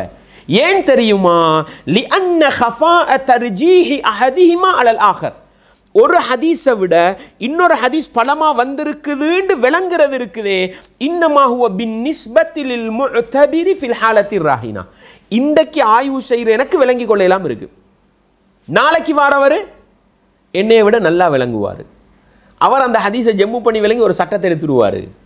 எனவே ஹதீஸ் என்ன செய்யக்கூடாது, தூக்கி வீசக்கூடாது, எனக்கு ரெண்டு ஹதீஸும் விளங்குதில்லை. இப்படி போனால் ரெண்டு ஹதீஸும் ஏற்றுக்கொள்ளலுமா இல்லதா? ஒரு மூமின் கடமை என்ன, இதுவும் நம்பகமான அறிவிப்பாளர் வரிசையில் வந்திருக்குது, இதுவும் நம்பகமான அறிவிப்பாளர் வரிசையில் வந்திருக்குது, ஏண்ட சிந்தனைக்கு எதை அமுல்படுத்துறதுன்னு விளங்குதில்லை. எனவே நான் ரெண்டு விஷயத்திலே மௌனம் காக்கிறேன், ரெண்டும் சஹீஹான ஹதீஸு தான். ஏன், என்னை விட சிறந்த ஒரு ஆலிம் வந்து என்ன பண்ணலாம், இதை தெளிவுபடுத்தலாம். எவ்வளவு அழகா பாடம் நடத்தி வச்சிருக்கிறாங்கன்னு பாருங்க. எனவே அன்பார்ந்தவர்களே, இஸ்லாமிய உறவுகளே, அந்த அறிஞர்கள் மன தூய்மையோடு ஹதீஸுகளை கையாண்டது போன்று, குர்ஆனையும் சுன்னாவையும் ஒருங்கமைத்து பார்த்தது போன்று பார்க்கின்ற மனநிலை வந்தால் பிஜே என்ன செய்ய மாட்டார், ஒரு நாளும் ஹதீஸுகளை தூக்கி வீச தயாராக மாட்டார் என்பதை நானும் நீங்களும் மிக தெளிவாக புரிந்து கொள்ளலாம். எனவே அன்பார்ந்தவர்களே, இஸ்லாமிய உறவுகளே, எங்களுக்கு முரண்படுற மாதிரி விளங்கினால் இந்த அடிப்படையிலே நானும் நீங்களும் போக வேண்டும். தூக்கி வீசுவோம்னு போனால் எங்கே போகும்னு பாருங்க. குர்ஆனை ஒருத்தர் ஓதுற நேரம் எப்படி 2வது அத்தியாயத்தின் 240வது வசனத்தை பாருங்க. நான் உங்களுக்கு சொல்றேன் பாருங்க எப்படி வருது. 2வது வசனத்தின் 240வது வசனம் எப்படி, வல்லதீன யுத்தவஃபௌன மின்கும் வயதரூன அஸ்வாஜா. ஒரு மனிதர் மரணிக்கிறார், மனைவியை விட்டுட்டு போறார். மரணிக்கிற நேரம் மனைவி உயிரோட இருந்தா வசியத்தன் லி அஸ்வாஜி மதான் இலல் ஹவுலி கைர இஹ்ராஜ். அந்த வாழக்கூடிய அந்த மனைவிக்கு 1 வருஷத்துக்கு என்ன பண்ணணும், வசியத்து பண்ணிட்டு போகணும். அவங்களோட சொத்துக்கள் இருந்து என்ன பண்ணணும், வசியத்து பண்ணிட்டு போகணும் அப்படின்னு ஒரு குர்ஆன் வசனம் வருது. அதே நேரம் வல்லதீன யுத்தவஃபௌன மின்கும் வயதரூன அஸ்வாஜன், அதை பார்த்தா 1 வருஷம்னு விளங்குது. இங்க பார்த்தா ஒரு மனைவியை விட்டுட்டு ஒருவர் மௌத்தா போனால் யதரப்பஸ்ன பி அன்ஃபுஸிஹின்ன 4 அஷ்ஹுரின் வ அஷ்ரா, 4 மாதம் 10 நாள் என்ன செய்யணும். அங்கே 1 வருஷம்னு விளங்குது, இங்கே 4 மாதம் 10 நாள்னு விளங்குது. முரணா இல்லையா? சும்மா நம்ம பார்த்தா முரண் மாதிரி விளங்குது. இதுக்கு தான் என்ன சொல்றது, முன்னால இருந்த சட்டம் தான் 1 வருஷத்துக்கு என்ன பண்ணணும், செலவு கொடுத்து பார்க்கணும்ன்றது. பின்னால வந்த சட்டம் என்ன பண்ணுது, 4 மாதம் 10 நாள் இதா இருந்தா என்ன பண்ணலாம், உங்களுக்கு முடிச்சுக்கலாம்னு சட்டம் சொல்லுது. இதில் ஆச்சரியம் என்ன தெரியுமா, பிஜே சொல்லுவார் தானே, குர்ஆன் வசனங்கள் இறங்க ரசூலுல்லாஹ் என்ன செஞ்சாங்க, இந்த வசனத்தை இங்கே வச்சுக்கங்க, இந்த வசனத்தை இங்கே வச்சுக்கங்கன்னு சொல்லி இதில் 2வது வசனம் 234, 2வது வசனம் 234, இதுதான் என்ன, நாசிஹ், சட்டத்தை மாற்றக்கூடியது. மாற்றக்கூடியது 2வது வரணுமா, மாற்றப்பட்டது 2வது வரணுமா? அன்பார்ந்தவர்களை, மாற்றப்பட்டது 2வது வருது, மாற்றினது 1வது வருது. எது? மாற்றின வசனம் 234, மாற்றப்பட்ட வசனம் 240. பிஜே அவர் ஆடியோவில் ஒரு இடத்துல சொல்லுவார், நான் உங்களுக்கு அதை போடுறேன் எப்படி பிஜே சொல்கிறாருண்டு. குர்ஆனை ரசூலுல்லாஹ் எழுத சொல்கிற காலத்தில் சில நபித்தோழர்கள் பயணம் போயிருப்பாங்க, அதனால் அவங்களுக்கு அது விடுபட்டிருக்கும், கவனக்குறைவாக இருந்திருப்பாங்க, அதனால் அந்த வசனம் அவங்களுக்கு தெரியாமல் இருந்திருக்கும். அதனால் அபூபக்கர் என்ன செஞ்சாங்க, மௌத்தாவின உடனே எல்லாரையும் கூப்பிட்டு என்ன பண்ணாங்க, உனக்கிட்ட இந்த வசனமில் எழுதிக்க, உனக்கிட்ட இந்த வசனம் எழுதுன்னு பச்சை பொய்யொன்று சொன்னார்னு சொன்னேனே. குர்ஆனை பொறுத்த வரைக்கும் ரசூலுல்லாஹ்வுடைய காலத்தில் என்ன செய்கிறாங்கன்னு கேட்டால், எல்லாம் எழுதிருங்க, ஒரு வசனம் வந்தால் கூப்பிடுவாங்க, இதை எழுதிக்கிறங்க, இந்த வசனத்தை இந்த சூறாவில் சேர்த்துக்கிறங்க, இந்த வசனத்தை அந்த வசனத்துக்கு பின்னாடி எழுதுங்க, அப்படியெல்லாம் ரசூலுல்லாஹ் சொல்லி வந்திருக்கிற வஹி பூராத்தையுமே அல்லாஹ்வுடைய தூதரை எழுத்தாக ஆக்கினார்கள். மனப்பாடம் பண்ணும்போது கூட ஒருத்தர் ஓரிருவர் சிலரை விட்டுருக்கலாம். இப்போ ரசூலுல்லாஹ் எழுத சொல்லும்போது ஒரு 10 பேர் ஊரில் இல்லைன்னு வைங்க, அந்த 10 பேரும் அந்த அன்றைக்கு வந்த வசனத்தை எழுதியிருக்க மாட்டார்கள். அப்படி ஒரு நிலைமை இருக்கும்போது என்ன ஆகும்னு கேட்டால், விடுபட்டு இருக்கும். ஒருவருடைய எழுத்தும் அடுத்தவருடைய எழுத்துக்கு மத்தியில் சில வசனங்கள் முன்ன பின்ன வேறுபாடு இவர்கிட்ட கூட இருக்கும், அவர்கிட்ட குறைய இருக்கும். இவர் விட்டது அவர் எழுதியிருப்பார், அவர் விட்டதை இவர் எழுதியிருப்பார். ரெண்டையும் வச்சு பார்த்தா வெவ்வேறு குர்ஆன் மாதிரி தெரிஞ்சிடும். அப்படிலாம் இருந்தவங்க என்ன செய்கிறாங்கன்னா, ரசூலுல்லாஹ் மரணித்த உடனேயே அபூபக்கர் அவர்களுடைய ஆட்சியில் அந்த ஸைத் இப்னு சாபித் தலைமையில் ஒரு குழு அமைச்சு இந்த மாதிரியான மிஸ்டேக்கெல்லாம் சரி பண்ணிடுங்க அப்படிங்கிறாங்க. எழுத்தரெல்லாம் கூப்பிட்டு வச்சு, ஏன்ப்பா நீ 18, 24 வசனம் உனக்கு காணாம நீ சொல்லு, என்கிட்ட இருக்குதுங்க, என்கிட்ட இருக்குது, ஒரு ஆள்கிட்ட மட்டும் இல்லை, நீ எழுதிக்க, நீ தான் விட்டுருக்கிற இப்படின்னு சொல்லி யார் யார் விட்டால் யார் யார் மனப்பாடம் பண்ணாமல் தவறினார் என்பதையெல்லாம் மனப்பாடம் பண்ணவங்க அதை எல்லாரையும் சேர்த்து வச்சு தொகுத்து இதுதான் ஒரிஜினல் பிரதின்னு ஒரு பிரதி அவர் உண்டாக்கிடுறார். அந்த வாதப்படி பார்த்தா மன்சூகான வசனம், மாற்றப்பட்ட சட்டம்னா ஆரம்பத்தில் இருந்தது, அதுதானே ஃபர்ஸ்ட்டுக்கு இருக்கணும், 234 இருக்கணும். ஆனால் அது 240 இருக்குது, இது 234 இருக்குது. எது மாற்றினது? இப்போ மாற்றப்பட்டது பின்னால் மாற்றினது முன்னால் இருக்குதுண்டா. எந்த சஹாபி தவறு விட்டார்னு பிஜே யோசிக்கிற மாதிரி யோசிச்சா குர்ஆன் வசனத்தை தூக்கி வீசுவோமா? இல்லை. எனவே நாங்கள் என்ன தெரியுமா சொல்லுவோம், இந்த நாசிஹ் மன்சூஹுடைய சட்டக்கலையை படித்தாலே குர்ஆனை பலப்படுத்துகிறோண்டது. சஹாபாக்கள் தான் சொன்னாங்க, தெளிவாக சொன்னாங்க. இந்த வசனம், இந்த 234வது வசனம் 240வது வசனத்தின் சட்டத்தை மாற்றுகிறது என்ற செய்தியை மிக தெளிவாக சொன்னாங்க. இதை பிஜேயும் என்ன ஏற்றுக்கொள்ளத்தான் செய்கிறார். அடே, குர்ஆன்ல முரண்பாடு மாதிரி வந்தா நாசிஹ் மன்சூஹ் சட்டத்தை வச்சு புரிஞ்சு விளங்குறீங்க தானே, அது மாதிரி ஏன் ஹதீஸை விளங்கக்கூடாது? ஹதீஸை விளங்கினா உடன்பட்டு போகலுமா? இயலாதா? தாராளமாக போகலாம். அதே போல் நீங்கள் பாருங்கள், கஅபத்துல்லா மாற்றப்பட்ட வசனம், கிப்லா மாற்றப்பட்ட வசனம் இருக்குது தானே. அது எப்படி? அல்லாஹ் சொல்கிறான், நபியே நீங்கள் உங்களோட திருமுகத்தை மஸ்ஜிதுல் ஹராத்தை நோக்கி திருப்புங்கள். எங்கிருந்து எங்கேக்கு திருப்புறது? எங்கிருந்து எங்க குர்ஆன்ல இருக்குதா? குர்ஆன்ல இருக்குது, நீங்கள் மக்காவை நோக்கி ஹரத்தை நோக்கி உங்களுடைய முகத்தை திருப்புங்கள்னு தான் ஈக்கி. எங்கிருந்து திருப்புங்கள்னு குர்ஆன்ல வரல. எங்கே தான் வந்தீங்கி? ஹதீஸில் தான் வந்திருக்குது. சஹாபாக்கள் கிட்டத்தட்ட 17 மாதங்கள் 16 மாதங்கள் எதை நோக்கி தொழுதாங்க? பைத்துல் மக்திஸை நோக்கி தொழுதாங்கன்னு ஹதீஸில் தான் வருது. ரசூலுல்லாஹ்வுக்கு அல்லாஹ் குர்ஆன் வசனத்தை இறக்கி ஹதீஸில் உள்ள சட்டத்தை என்ன செய்தான்? இப்போ ஹதீஸு பாதுகாக்கப்படலைன்னு சொன்னால் என்ன பண்ணணும்? இந்த குர்ஆன் வசனத்தில் டவுட் ஒன்று இருக்குது. ஏண்டா என்ன? சஹாபாக்கள் எதை நோக்கி தொழுதாங்கன்னு வரலையே, சும்மா திடீர்னு வந்து முகத்தை மக்காவை நோக்கி திருப்புங்கண்டா எங்கே விட்டு திருப்புறது? விளங்குதா உங்களுக்கு?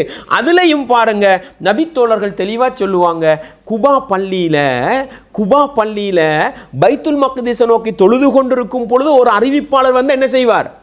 மக்களே, கிப்லா மாற்றப்பட்டு விட்டது, உங்களை அப்படியே என்ன செய்யுங்கள், மக்காவை நோக்கி திருப்புங்கள்ன்ற செய்தி ஒரு அறிவிப்பாளரை கொண்டுதான் தொழுது கொண்டிருந்த மக்களுக்கு கொடுக்கப்பட்டது.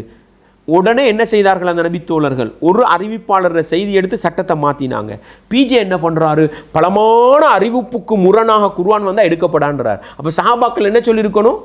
நாங்கள் 17 மாதம் ரசூலுல்லாஹ் சஹாபாக்கள் எல்லோரும் பள்ளமாக என்ன செய்கிறோம்? பைத்துல் மக்திஸை நோக்கி தொழுது கொண்டிருக்கக்குள்ள ஒருத்தர் வந்து என்ன செய்கிறார்? மாற்றும் கொண்டதுக்கு ஒருத்தர பேச்சை வச்சு நாங்கள் மாற்ற மாட்டோம்னு என்ன செஞ்சுருக்கணும்? முடிவெடுத்தாங்களா?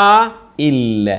16-17 மாதம் ஒட்டுமொத்த ரசூலுல்லாஹ் சஹாபாக்களும் பைத்துல் மக்திஸை நோக்கி தொழுது கொண்டிருந்த சட்டம் தொழுது கொண்டிருக்கிற மக்களுக்கு ஒருத்தர் தான் வந்து சொன்னார். உடனே என்ன செஞ்சாங்க? முரண்பாடு கற்பிக்கல. அந்த சஹாபி நபித்தோழர்கிட்ட உள்ள நம்பிக்கைக்கு என்ன செஞ்சாங்க? சட்டத்தை மாற்றி. எனவே கஅபத்துல்லாஹுவை நோக்கி முகத்தை திருப்புங்கள் என்ற அந்த வசனம் எந்த சட்டத்தை மாற்றியது?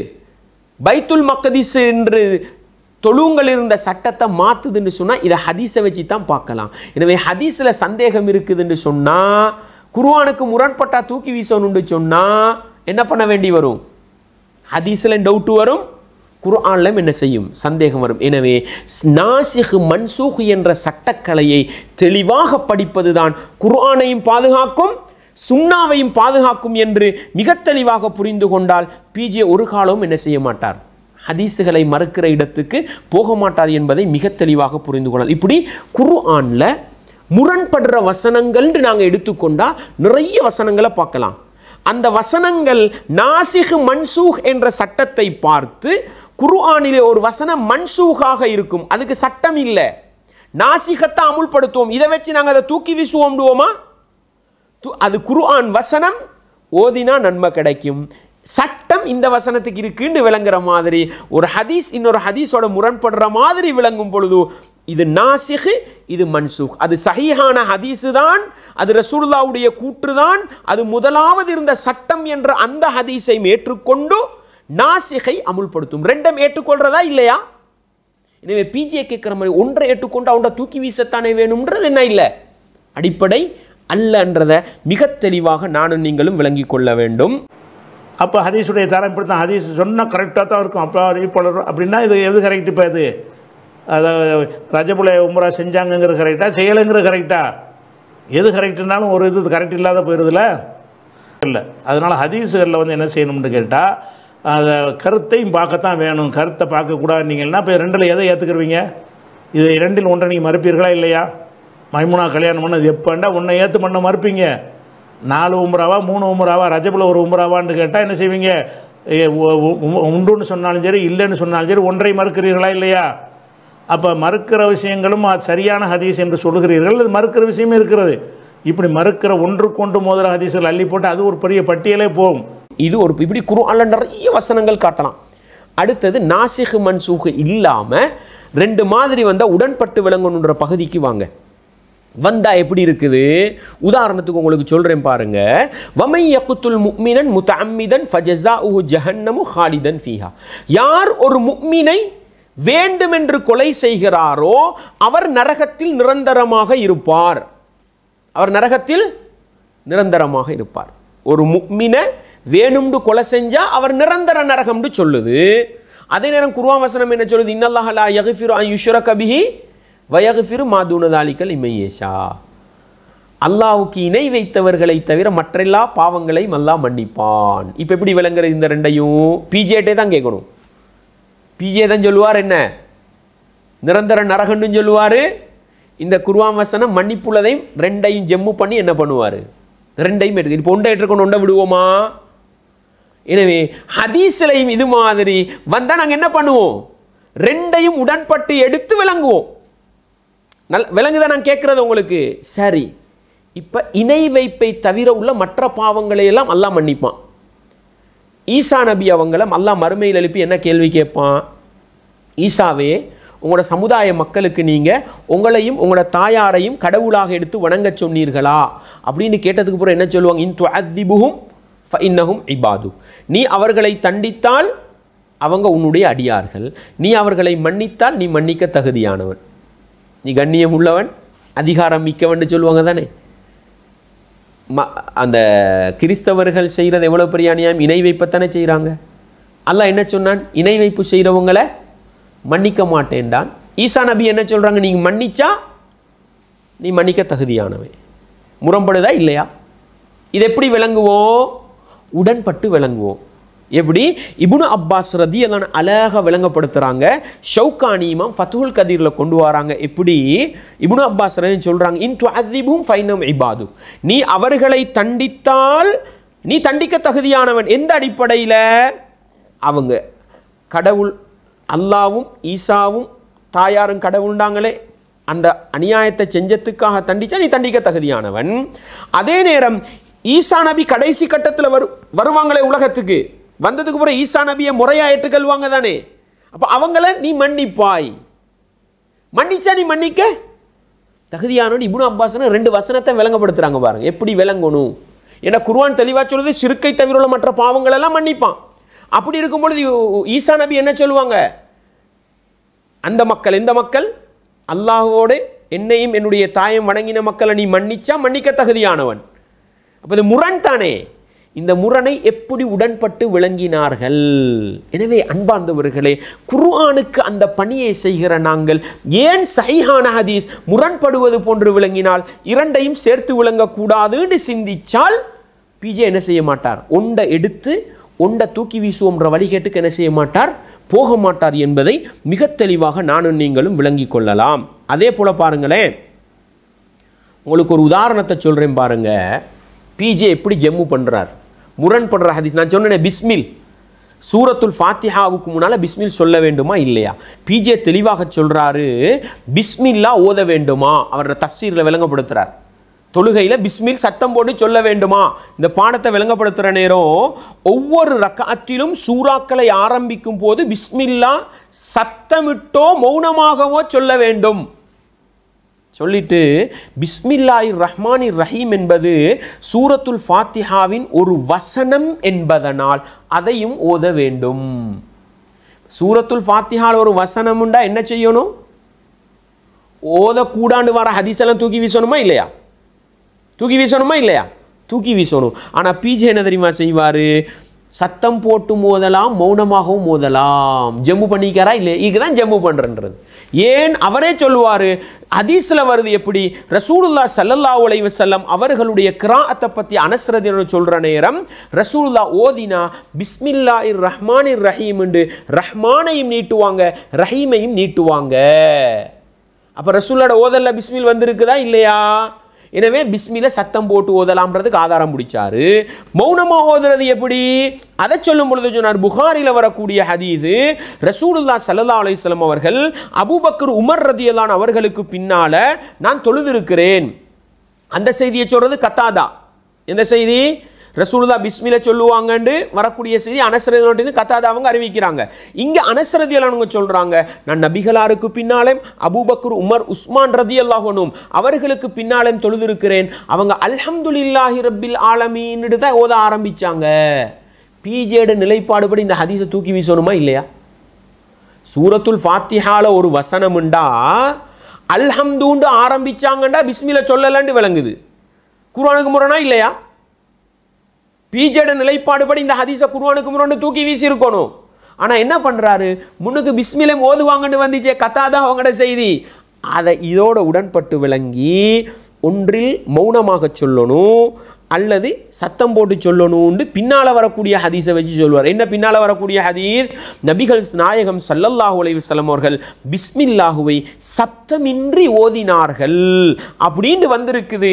எனவே என்ன பண்ணணும்? உண்டோ சத்தம் போட்டு ஓதணும் அல்லது மௌனமாக ஓதணும். இவர் இப்படி ஜெம்மு பண்ணணுமா? குர்ஆனுக்கு முரண்பட்ட ஹதீஸை தூக்கி வீசணுன்ற நிலைப்பாட்டில் தூக்கி வீசணுமா? அன்பார்ந்த இஸ்லாமிய உறவுகளே, குர்ஆனுக்கு முரண்பட்டால் ஹதீஸை தூக்கி வீச வேண்டும் என்று சொல்லுகின்ற ஒவ்வொரு இஸ்லாமிய உறவுகளுக்கும் நான் சொல்றேன், பிஜேட இந்த செய்தியை மட்டும் பாருங்க, நல்லா விளங்குங்க. சூரத்துல் ஃபாத்திஹால ஒரு வசனம்ன்றார். சூரத்துல் ஃபாத்திஹால ஒரு வசனம்ண்டா அல்ஹம்துலில்லாஹ்வை சத்தம் போட்டு ஓதுற மாதிரி பிஸ்மில்லாஹ் சத்தம் போட்டு தானே ஓதணும். இதனே அடிப்படை. அப்ப என்ன பண்ணணும்? எந்தெந்த ஹதீஸ்லாம் பிஸ்மில்லாஹ் ஓதலன்னு வருதோ அந்த ஹதீஸெல்லாம் என்ன பண்ணணும்? கடாசுண்டணும், தூக்கி வீசுண்டணும். ஆனால் தூக்கி வீசினாரா பிஜே? இது வரைக்கும் தூக்கி வீசல. இதுக்கப்புறம் வீசு வரோ தெரியாது. எதுக்கெல்லாம் பதில் சொல்ல இயலாதோ அதெல்லாம் தூக்கி வீசுன்றுவார். அப்போ என்ன பண்ணுறாரு? அடுத்த ஹதீஸுகளோட சேர்த்து விளங்கி 2 ஹதீஸை நடைமுறைப்படுத்துகிறார். எப்படி? மௌனமாக சொன்னதாக வருது, சொல்லல்லாண்டு வருது. அதே நேரம் சூறாவை ஆரம்பிச்சு ஓதும் பொழுது ரசூலுல்லாஹ் பிஸ்மில்லாஹ் சொல்லுவாங்கன்னு 3 ஹதீஸ் வருது. இந்த 3ஐயும் சேர்த்து விளங்கி சூரத்துல் ஃபாத்திஹால குர்ஆன் ஒரு வசனம் என்பதனால விரும்பினால் என்ன செய்வார்? சத்தம் போட்டு ஓதுவார், விரும்பினால் மௌனமாக ஓதுவார்னு 2ஐயும் சேர்த்து. இதுதான் நாங்கள் சொல்றது. ஆனால் பிஜேட நிலைப்பாடிப்படி என்ன சொல்லணும்? பிஸ்மில்லாவை ஓதல்லண்டு வரக்கூடியது, மௌனமாக ஓதினண்டு வரக்கூடியதெல்லாம் என்ன? குர்ஆனுக்கு முரண்படுதுன்னு தூக்கி வீசி இருக்கணும். ஆனால் தூக்கி வீசல் அவருக்கே அவர் முரண்பட்டு என்ன செய்து வைத்திருக்கிறார்? அவருடைய தர்ஜுமாவிலே எழுதி வைத்திருக்கிறார் என்கிற ஒரு பகுதியை நானும் நீங்களும் மறந்து விடாமல் உள்ளத்திலே ஆழமாக நிறுத்தி கொள்ள வேண்டும். அன்பார்ந்தவர்களே, எந்த அளவுக்கு வருதுன்னு பாருங்க. அனஸ் ரலியல்லாஹு அன்ஹு ஒரு ஹதீஸ்ல சொல்லுவாங்க, நான் அபூபக்கர், உமர், உஸ்மான் ரலியல்லாஹு அன்ஹும் அவர்களுக்கு பின்னால தொழுதேன். ஃபலம் அஸ்மா அஹதம் மின்ஹும் யக்ரஉ பிஸ்மில்லாஹ், அவர்களில் யாரும் பிஸ்மில்லா சொல்றத நான் கேட்கவே இல்லைன்றாங்க. அப்ப பிஸ்மில்லா சொல்லலன்னு விளங்குதா இல்லையா? அப்ப தூக்கி வீசுறதா ஹதீஸ பாருங்க. முஸ்லிம்ல வரக்கூடிய இன்னொரு அறிவிப்பு கத்தாதா அவங்கள வருது. அவங்க சொல்றாங்க, அனஸ் ரலியல்லாஹு அன்ஹு அவங்க எழுதி அனுப்பினாங்களாம். என்ன எழுதி அனுப்புறாங்க? நான் நபிகளாருக்கு பின்னாலும் அபூபக்கர், உமர், உஸ்மான் ரலியல்லாஹு அன்ஹும் அவர்களுக்கு பின்னால தொழுதேன். அவர்கள் சூரத்துல் ஃபாத்திஹாவை அல்ஹம்துலில்லாஹி ரப்பில் ஆலமீன் ஓதுவாங்க.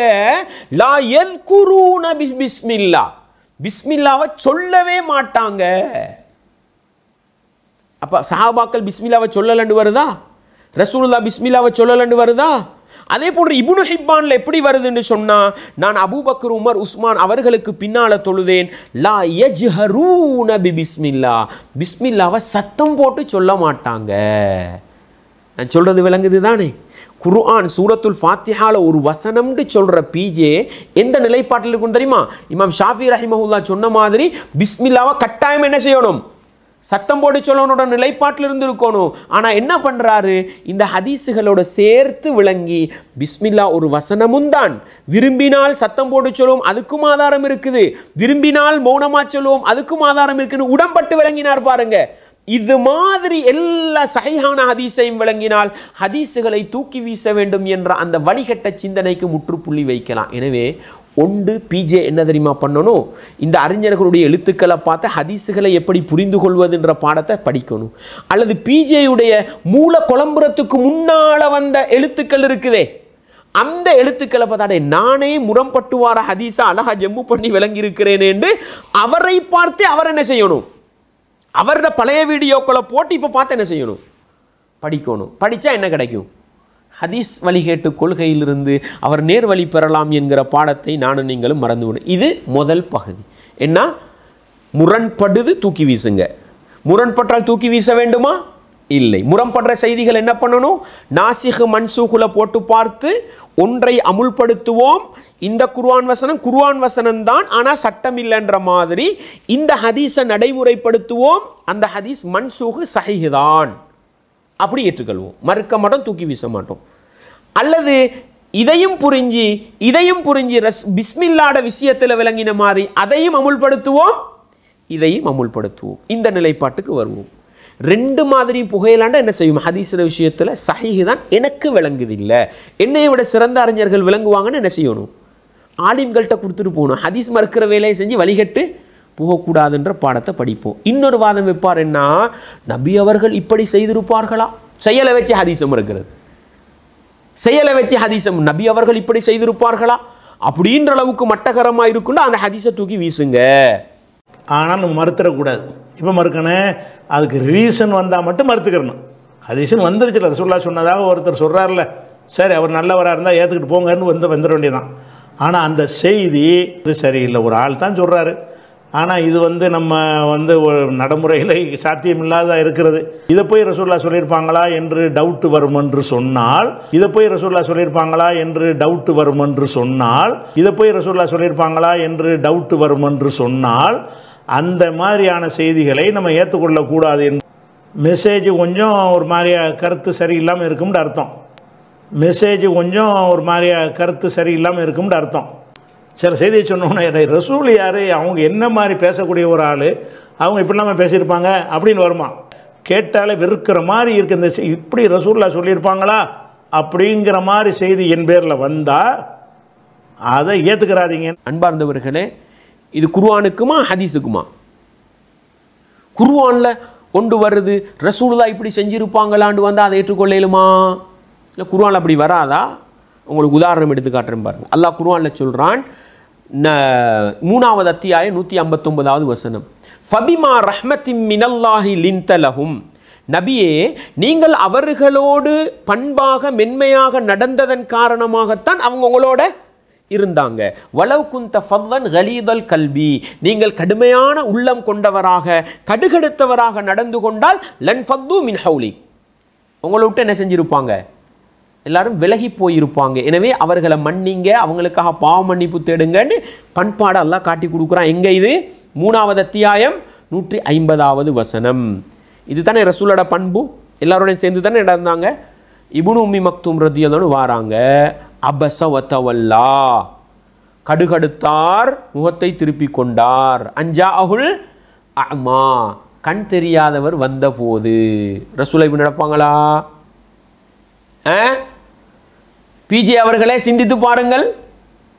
அடுத்தது இது அந்த வசனத்துக்கு இது முரண்படுதா இல்லையா? அடே குர்ஆன் வசனத்துக்கு ரசூலுல்லாஹ் மென்மையாக நடந்ததன் காரணமாகத்தான் எல்லாம் சேர்ந்து கொண்டார்கள் என்று 3வது அத்தியாயத்தின் 159வது வசனம் சொல்லும் பொழுது, சூரா அபஸைட முதல் வசனங்கள் சொல்லுது ரசூலுல்லாஹ் கடுகடுத்தாங்க. இப்னு உம்மி மக்தூமை பார்த்து முரண்பாடு தானே. ஒன்றை தூக்கி வீசிட்டு ஒன்றை எடுத்துக்கொள்வோமா? இல்லை. ரெண்டையும் உடன்பாடோடு என்ன செய்யும்? ரசூலுல்லாஹ் ஸல்லல்லாஹு அலைஹி வஸல்லம் அவர்கள் ஒரு நல்ல நோக்கம் கருதி இப்படி செஞ்சாங்க, அல்லாஹ் கண்டித்தான்.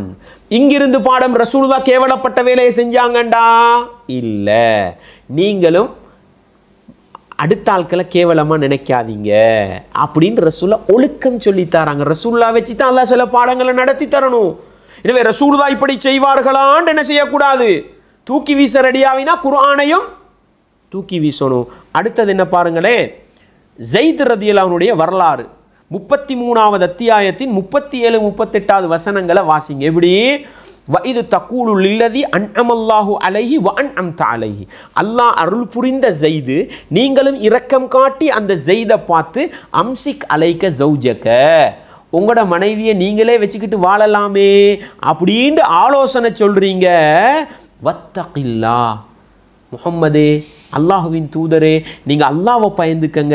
வதுக்ஃபி ஃபீ நஃப்ஸிக மல்லாஹு முப்தீஹி, அல்லாஹ் வெளிப்படுத்தி காட்டுவாண்டு இருக்கிற ஒன்றை நீங்கள் உள்ளத்தில் மறைச்சி கொண்டு இருக்கிறீங்களா? உள்ளத்தில் ஒன்றை வச்சுக்கிட்டு ரசூலுல்லாஹ் வெளித்தோற்றத்தில் வேறொண்டை காட்டினாங்கண்டு வருது. எப்படி? அல்லாஹுதான் பயப்படுவதற்கு தகுதியானவன் என்று இருக்கிற பொழுது நீங்கள் மனிதர்களுக்கு பயப்படுகிறீரா? குர்ஆன் வசனம் தானே இது. ரசூல் இப்படி நடந்து கொள்வாங்களா? அல்லாஹ்க்கு என்ற உள்ளத்துல உள்ளது தெரியும்னு படிச்சு தந்த ரசூலுல்லாஹ் உள்ளத்துல ஒன்று வச்சுக்கொண்டு வாயால் ஒரு மஷூரா சொல்லுவாங்களா? மக்களுக்கு பயந்து சட்டத்தை மறைப்பாங்களா? குர்ஆன் சொல்லுதே. இது எப்படி நாங்க புரிஞ்சுகொள்வோம்? ரசூலுல்லாஹ் இப்படி செய்கிறவங்கள் அல்ல. அன்றைய நடைமுறையில் இருந்த வளர்ப்பு மகனின் மனைவியை திருமணம் முடிக்கக்கூடாது இருந்த சட்டத்தை உடைக்க வேண்டும் என்று இருந்தாலும் மனிதன்ற அடிப்படையில் ரசூலுல்லாஹ் என்ன செஞ்சாங்க? ஒரு பயந்தாங்கன்றது ரசூலுல்லாஹ்க்கு கேவலம் அல்ல, எங்களுக்கெல்லாம் ரசூலுல்லாஹ் வச்சு பாடம் நடத்துகிறான். குர்ஆன் ஹதீஸில் ஒன்று வந்துட்டா மக்களுக்காக என்ன செய்யாதீங்க, மக்களுக்கு பயந்து அதை விட ரெடியாக யாரை வச்சு தான் பாடம் நடத்தணும்? சில விஷயங்கள் ரசூலுல்லாவை வச்சு தான் எங்களுக்கு பாடம் நடத்தணும். அல்லாஹ் என்ன பண்ணினான்? ரசூலுல்லாவால் செய்யலதா ரெண்டு பேரையும் பிரித்து ஜைனப் ரதியல்லாஹு அவர்களை ரசூலுல்லாவுக்கு அல்லாஹ் திருமணம் முடித்து கொடுத்தான். இது ரசூலுல்லாஹ் இப்படி செய்வார்களான்னு கேட்டால் இந்த வசனத்தை என்ன செய்யணும்? தூக்கி வீசணும். இதை ஏன் ரசூலுல்லாஹ்க்கு அல்லாஹ் இப்படி ஒரு நிகழ்வை ஏற்படுத்தி கொடுக்கிறான்? எங்களுக்கு பாடம் சொல்கிறான். குர்ஆன் ஹதீஸில் வந்துட்டா நீங்கள் என்ன பண்ணாதீங்க, மக்களுக்கு பயந்து மறைக்காதீங்க, உள்ளத்துல ஒன்றை வச்சுக்கிட்டு வாயாளவில் வேற ஒன்றை பேசாதீங்க. ரசூல் அப்படி பேசுறவர் அல்ல. ரசூலுல்லாவை வச்சு அல்லாஹ் என்ன செய்யறான்? எங்களுக்கு பாடம் உடம்பட்டு விளங்கினோமா இல்லையா? அழகா விளங்கலாம். அதே போல பாருங்க, நபி அவர்கள் இப்படி செய்வார்களா அப்படின்னு கேட்டு தூக்கி வீசுறதாக இருந்தா ஆனால் நம்ம மறுத்துடக்கூடாது. இப்போ மறுக்கணும், அதுக்கு ரீசன் வந்தால் மட்டும் மறுத்துக்கிறணும். ரீசன் வந்துருச்சுல, ரசூலுல்லாஹ் சொன்னதாக ஒருத்தர் சொல்கிறார்ல, சரி அவர் நல்லவராக இருந்தால் ஏற்றுக்கிட்டு போங்கன்னு வந்துட வேண்டியதான். ஆனால் அந்த செய்தி இது சரியில்லை, ஒரு ஆள் தான் சொல்கிறாரு. ஆனால் இது நம்ம ஒரு நடைமுறையில் சாத்தியமில்லாத இருக்கிறது. இதை போய் ரசூலுல்லாஹ் சொல்லியிருப்பாங்களா என்று டவுட் வரும் என்று சொன்னால், இதை போய் ரசூலுல்லாஹ் சொல்லியிருப்பாங்களா என்று டவுட் வரும் என்று சொன்னால், இதை போய் ரசூலுல்லாஹ் சொல்லியிருப்பாங்களா என்று டவுட் வரும் என்று சொன்னால், அந்த மாதிரியான செய்திகளை நம்ம ஏற்றுக்கொள்ளக்கூடாது. மெசேஜ் கொஞ்சம் ஒரு மாதிரியா கருத்து சரியில்லாமல் இருக்கும்னு அர்த்தம். மெசேஜ் கொஞ்சம் ஒரு மாதிரியா கருத்து சரியில்லாமல் இருக்கும்னு அர்த்தம். சில செய்தியை சொன்னோன்னா ரசூல் யார், அவங்க என்ன மாதிரி பேசக்கூடிய ஒரு ஆள், அவங்க இப்படி இல்லாமல் பேசியிருப்பாங்க அப்படின்னு வருமா?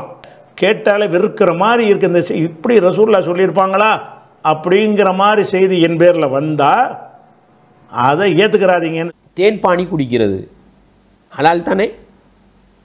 மனைவிமாரோட விருப்பத்துக்காக நான் தேன்பானி குடிக்க மாட்டேன்னு எடுத்தாங்களா இல்லையா? அல்லாஹ் கண்டிச்சான், யா அய்யுஹன் நபி, நபியே லிம துஹர்ரிமு மா அஹல்லல்லாஹு லக, அல்லாஹ் உங்களுக்கு ஹலாலாக்கின ஒன்றை தப்தகி மர்தாத் அஸ்வாஜிக், நபி அவர்களுடைய மனைவிமார்களின் விருப்பத்தை பெறுவதற்காக எப்படி நீங்க ஹராமாக்கலாம் அப்படின்னு அல்லாஹ் கண்டிக்கிறானே. உடனே பார்த்தீங்களா ரசூலுல்லாஹ் இப்படி செய்வாங்களா? யாரோ ஒரு நபித்தோழர் இந்த வசனத்தை குர்ஆன்ல சேர்த்துட்டியாரு. யோசிக்கலுமே இல்லதா? என்ன தொகுத்தவர் ஸைத் இப்னு சாபித் மட்டும்தானே. அதுவும் நீங்கள் தான் ஆடியோவில் சொல்கிறீங்கன்னா, சில நபித்தோழர்களை பயணம் போயிருப்பாங்க, ஒரு வசனத்தை விட்டு இருப்பாங்க, கவனக்குறைவாக இருந்திருப்பாங்க. அதனால தான் ரசூலுல்லாஹ் மௌத்தாவின உடனேயே அபூபக்கர் எல்லாரும் கூப்பிட்டு இதழுது அப்படி சொல்கிற நேரம் அந்த மனிதருக்கு தவறு வந்திருக்குமா இல்லையா? ரசூலுல்லாஹ் மீது பொய்யா வந்தோன்னு எழுதிரு இப்படி பிஜே யோசிக்கிற மாதிரி யோசிச்சு இந்த குர்ஆன் வசனத்தை குர்ஆனில் வைக்கலுமா? குர்ஆனை பொறுத்த வரைக்கும் ரசூலுல்லாஹ்வுடைய காலத்தில் என்ன செய்கிறாங்கன்னு கேட்டால், எல்லாம் எழுதிருங்க. ஒரு வசனம் வந்தால் கூப்பிடுவாங்க, இதை எழுதிக்கிறங்க, இந்த வசனத்தை இந்த சூறாவில் சேர்த்துக்கிறங்க, இந்த வசனத்தை அந்த வசனத்துக்கு பின்னாடி எழுதுங்க அப்படியெல்லாம் ரசூலுல்லாஹ் சொல்லி வந்திருக்கிற வஹி பூராத்தையுமே அல்லாஹ்வுடைய தூதரை எழுத்தாக ஆக்கினார்கள். மனப்பாடம் பண்ணும்போது கூட ஓரிருவர் சிலரை விட்டுருக்கலாம். இப்போ ரசூலுல்லாஹ் எழுத சொல்லும்போது ஒரு 10 பேர் ஊரில் இல்லைன்னு வைங்க, அந்த 10 பேரும் அந்த அன்றைக்கு வந்த வசனத்தை எழுதியிருக்க மாட்டார்கள். அப்படி ஒரு நிலைமை இருக்கும்போது என்ன ஆகும்னு கேட்டால், விடுபட்டு இருக்கும். ஒருவருடைய எழுத்தும் அடுத்தவருடைய எழுத்துக்கு மத்தியில் சில வசனங்கள் முன்ன பின்ன வேறுபாடு இவர்கிட்ட கூட இருக்கும், அவர்கிட்ட குறைய இருக்கும். இவர் விட்டது அவர் எழுதியிருப்பார், அவர் விட்டதை இவர் எழுதியிருப்பார். ரெண்டையும் வச்சு பார்த்தா வெவ்வேறு குர்ஆன் மாதிரி தெரிஞ்சிடும். அப்படிலாம் இருந்தவங்க என்ன செய்கிறாங்கன்னா, ரசூலுல்லாஹ் மரணித்த உடனேயே அபூபக்கர் அவர்களுடைய ஆட்சியில் அந்த ஸைத் இப்னு சாபித் தலைமையில் ஒரு குழு அமைச்சு இந்த மாதிரியான மிஸ்டேக்கெல்லாம் சரி பண்ணிடுங்க அப்படிங்கிறாங்க. எழுத்தரெல்லாம் கூப்பிட்டு வச்சு, ஏன்ப்பா நீ 18, 24 வசனம் உனக்கு காணாம நீ சொல்லு, என்கிட்ட இருக்குதுங்க, என்கிட்ட இருக்குது, ஒரு ஆள்கிட்ட மட்டும் இல்லை, நீ எழுதிக்க, நீ தான் விட்டுருக்கிற இப்படின்னு சொல்லி யார் யார் விட்டால் யார் யார் மனப்பாடம் பண்ணாமல் தவறினார் என்பதையெல்லாம் மனப்பாடம் பண்ணவங்க அதை எல்லாரையும் சேர்த்து வச்சு தொகுத்து இதுதான் ஒரிஜினல் பிரதின்னு ஒரு பிரதி அவர் உண்டாக்கிடுறார். அன்பார்ந்தவர்களே, பிஜே இது போன்ற வாதங்களை வைத்து ஹதீஸுக்கு விமர்சனம் செய்வது மாதிரி இந்த வரலாற்று நிகழ்வுகளை குர்ஆன் வசனங்களை வைத்து இஸ்லாத்தின் விரோதிகள் குர்ஆனை விமர்சித்தார்கள். அவர்கள் விமர்சிக்கின்ற பொழுது பதில் கொடுத்தோமா இல்லையா? இதை எப்படி புரிய வேண்டும் என்று விளங்கப்படுத்தினோமா இல்லையா? இதில் இந்த என்ன பாடம்? நபி அவர்களை வச்சு அல்லாஹ் எங்களுக்கு பாடம் நடத்துகிறான். தனி மனிதர்களோட விருப்பத்துக்காக அல்லாஹ்வோட சட்டத்தில் என்ன செய்யாதீங்க, கையடிக்காதீங்கன்னு எங்களுக்கு பாடம் நடத்துகிறானே அல்லாமல் ரசூலுல்லாஹ் இப்படி கேவலமான வேலையை செய்கிறவர்கள் அல்ல.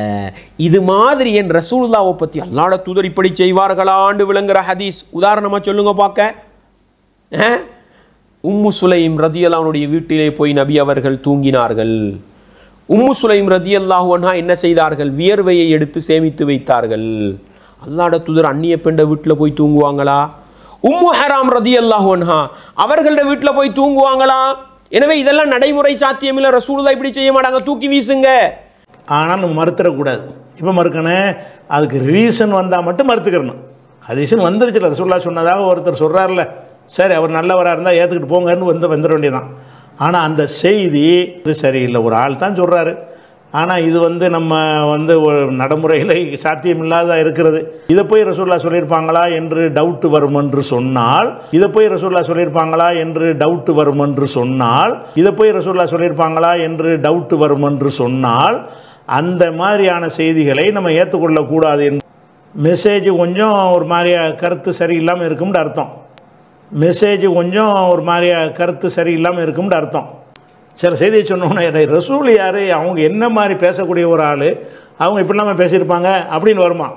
கேட்டாலே வெறுக்கிற மாதிரி இருக்கு. இந்த இப்படி ரசூலுல்லாஹ் சொல்லியிருப்பாங்களா அப்படிங்கிற மாதிரி செய்தி என் பேரில் வந்தால் அதை ஏற்றுக்கிறாதீங்க. அப்படியா தூக்கி வீசுறது இல்லை. சஹீஹான அறிவிப்பாளர் தொடர் சஹாபாக்கள் அறிவிக்க, நம்பகமான தாபியங்கள் தபவு தாபியங்கள் அறிவிக்க, புகாரி முஸ்லிம் ரெண்டுலையும் பதிவு செய்யப்படுற அளவுக்கு பலமான செய்தி. யார் சொன்னா? இருட்டடிப்பு செய்தாதே தத்ரீபுர் ராவி. அந்த இமாம் என்ன சொன்னாங்க? புகாரி முஸ்லிம் ஒன்று வந்துட்டா அது என்ன பள்ளமானது, மக்குத்தூன் உறுதியானது, 100% ஹதீஸ். இதெல்லாம் தூக்கி வீசினீங்களே. குர்ஆன்ல வந்த நபிகளார் இப்படி செய்வாங்களான்னு யோசிக்கிற மாதிரி உள்ள செய்தியை உடன்பாடா விளங்கின மாதிரி ஏன் இதை உடன்பாடா விளங்கலாது? சரி, பிஜே எந்த அளவுக்கு உடன்பாடா விளங்கினார் தெரியுமா? சூரத்து சாது, தாவூத் அலைஹிஸ்ஸலாம் அவர்களுக்கிட்ட ஒருத்தர் கேள்வி கேட்பாரு. 90 ஆடு இருக்குது ஒரு சகோதரனுக்கிட்ட, எனக்கிட்ட ஒரு ஆடு தான் இருக்குது. இந்த ஒரு ஆட்டையும் அந்த 99 ஆடு வச்சிருக்கிறவன் கேட்குறான், இது நியாயமாண்டு ஃபத்துவா கேட்கும் பொழுது தாவூத் நபி என்ன விளங்கிக்கிட்டாங்க? தண்ட தவறு அல்லாஹ் சுட்டி காட்டுற மாதிரி விளங்கி உடனே ஃபஹர்ர ராக்கிஅன் வ அனாப், அல்லாஹ்ட்ட தௌபா செஞ்சு கொண்டு சுஜூதுல விழுந்தாங்க அப்படின்னு வருது தானே. இதில் தாவூத் நபி என்ன தவறு செஞ்சாங்கண்டே வரல. பிஜே என்ன தெரியுமா தர்ஜுமால எழுதுவாரு? வரலாற்று குறிப்புகளை தஃப்சீர்களில் நிறைய பொய்யான செய்தி எழுதி வச்சிருக்கிறாங்க. அடுத்தவர்களோட மனைவி எடுத்துக்கிட்டாங்க, அப்படி இப்படியெல்லாம் எழுதி வச்சிருக்காங்க. அதெல்லாம் இஸ்ராயிலியத்து பொய், நம்பக்கூடாது அப்படின்னு சொல்லிட்டு தாவூத் நபி அவர்கள் தம்மிடம் ஏதோ ஒன்று அதிகமாக இருந்தும் அதே பொருளை மிக குறைவாக வைத்திருந்த ஒருவரிடமிருந்து எடுத்துக்கொண்டிருக்காவிட்டால் இந்த வழக்கிலிருந்து தனது தவறை அவரால் புரிந்து கொண்டிருக்க முடியாது. பிஜே சொல்ற விளக்கம் என்னவா? தாவூத் நபி விளங்கினாங்களாம், தனக்கிட்ட கூட இருந்து கொண்டும் குறைவா வச்சிருக்கிட்ட இருந்து பறிச்செடுத்திருக்கிறாரு. அப்போ தாவூத் நபி செஞ்ச தவறு என்ன தெரியுமா? பொதுவாக மன்னர்கள் என்ற அடிப்படையில் செய்யும் சில காரியங்கள் இது போன்ற நிலையில் ஏற்படுத்தி விடுவதுண்டு. எப்படி?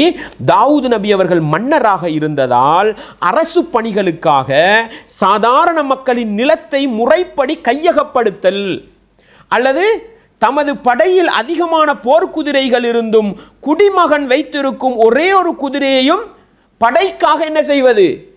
எடுத்துக்கொள்வது. தாவூத் நபியை சுத்தப்படுத்துறதுக்கு விளக்கம் சொன்னீங்க தானே. ஏன்னா குர்ஆன்லயோ ஹதீஸ்லயோ வரல தாவூத் நபி செஞ்ச குற்றம். எங்களுக்கு அதை பொதுப்படையா என்ன செஞ்சிருக்கலாம்?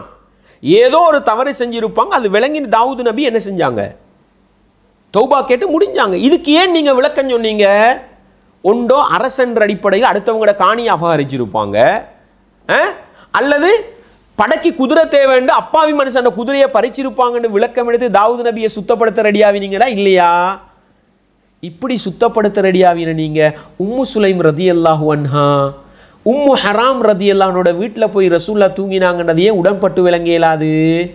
நபி அவர்கள் இப்படி செய்திருப்பார்களான்னு ஏன் ஹதீஸை தூக்கி வீச ரெடி ஆகுறீங்க? பாருங்க, உங்களுக்கு ஆதாரம் காட்டட்டுமா இப்படித்தான் புரிஞ்சாங்கண்டு? நேற்றைய பாடத்தில் பார்த்தோம், இப்னுல் ஜௌசி ரஹிமஹுல்லா ஹதீஸை தூக்கி வீசலாம்ன்றதுக்கு பொய்யா உட்டடிச்சாரே பிஜே. அந்த இப்னுல் ஜௌசி ரஹிமஹுல்லா அவர்களுடைய கஷ்ஃபுல் முஸ்கில் மின் ஹதீஸி ஸஹீஹைன், புகாரியையும் முஸ்லிமையும் புரிந்து கொள்வதில் சிக்கலான ஹதீஸுகளில் உள்ள குளறுபடிகளை வெளிப்படுத்துவதுன்னு தனி ஒரு புத்தகம் தொகுத்திருக்கிறாங்க. பிஜே கட்டாயம் அந்த புத்தகத்தை வாசிக்கணும். ஏண்டா இப்னுல் ஜௌசி ரஹிமஹுல்லா அவர்களுடைய மௌதுஆத்துல வரக்கூடிய செய்தியை எடுத்து போட்டு தான் ஹதீஸை தூக்கி வீசலாம்டாங்களே. நான் அந்த நேரமே கேட்டேன், பிஜே தூக்கி வீசின ஒரு புகாரி முஸ்லிம்ல வரக்கூடிய சஹீஹான ஹதீஸை இப்னுல் ஜௌசி ரஹிமஹுல்லா தூக்கி வீசினதுக்கு ஆதாரம் காட்டுங்கன்னு சொன்னா ஆதாரம் காட்ட முடியாது. மாறாக பிஜேக்கு இப்னுல் ஜௌசி ரஹிமஹுல்லா பாடம் நடத்துவாங்க. பிஜேயே அவர் முன்னால வந்தவர், ஆனா எப்படி பாடம் நடத்துவாங்க தெரியுமா?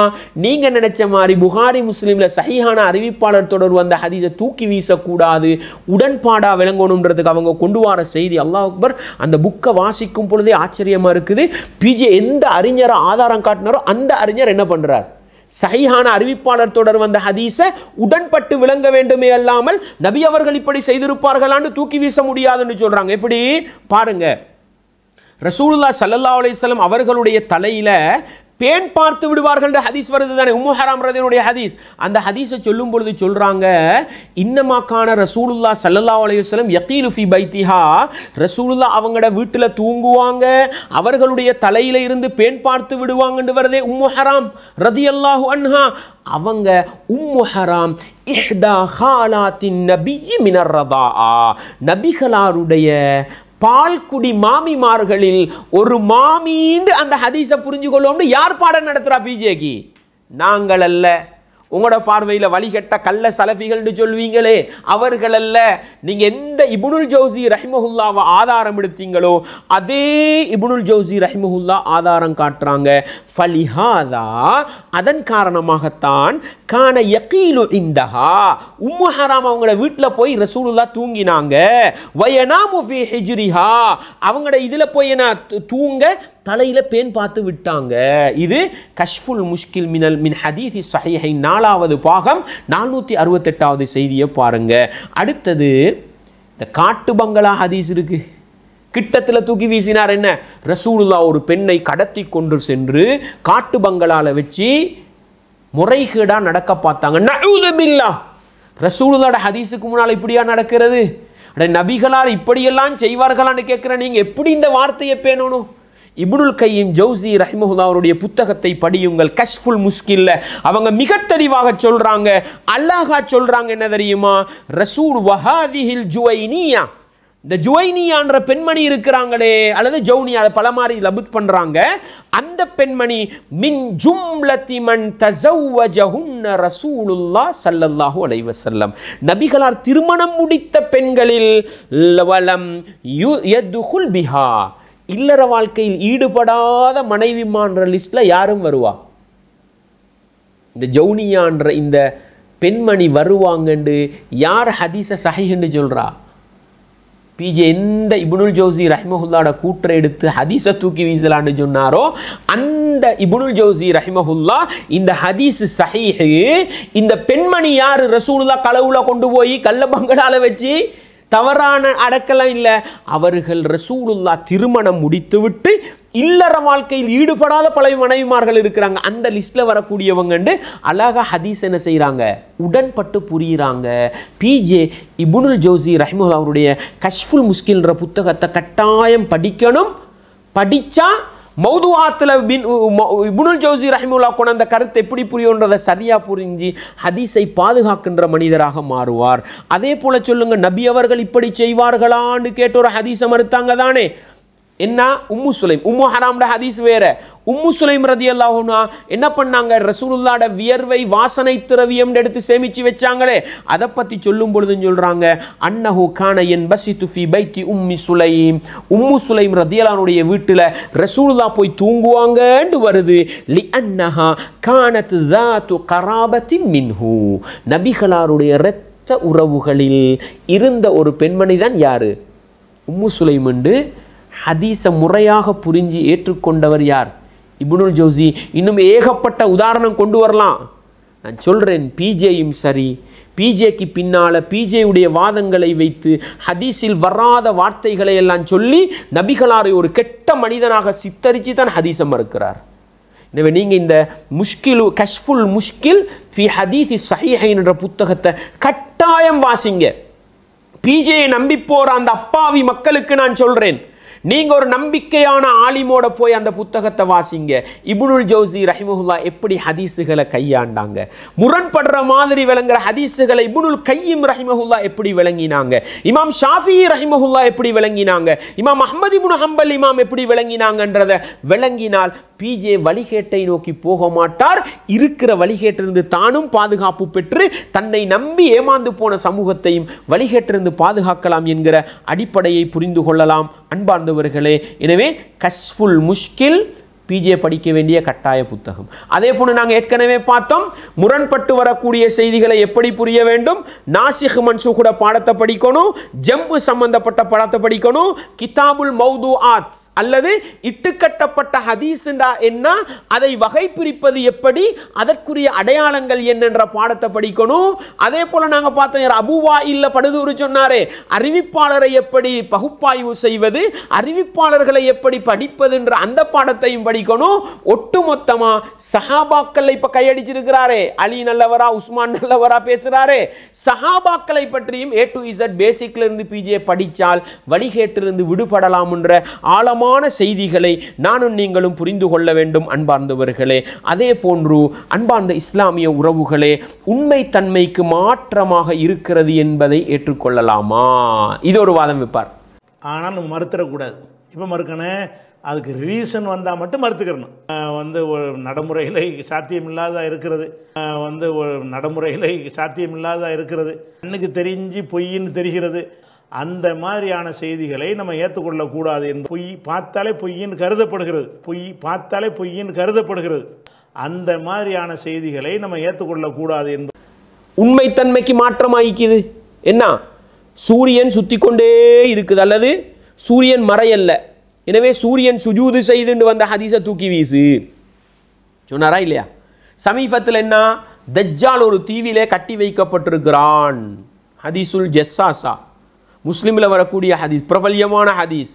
அந்த ஹதீஸை தூக்கி வீசி, ஏன், இந்த உலகத்தில் உள்ள விஞ்ஞான உண்மைகளுக்கு ஒத்து போகாது. இப்படி தூக்கி வீசினா குர்ஆன் தாங்குமா?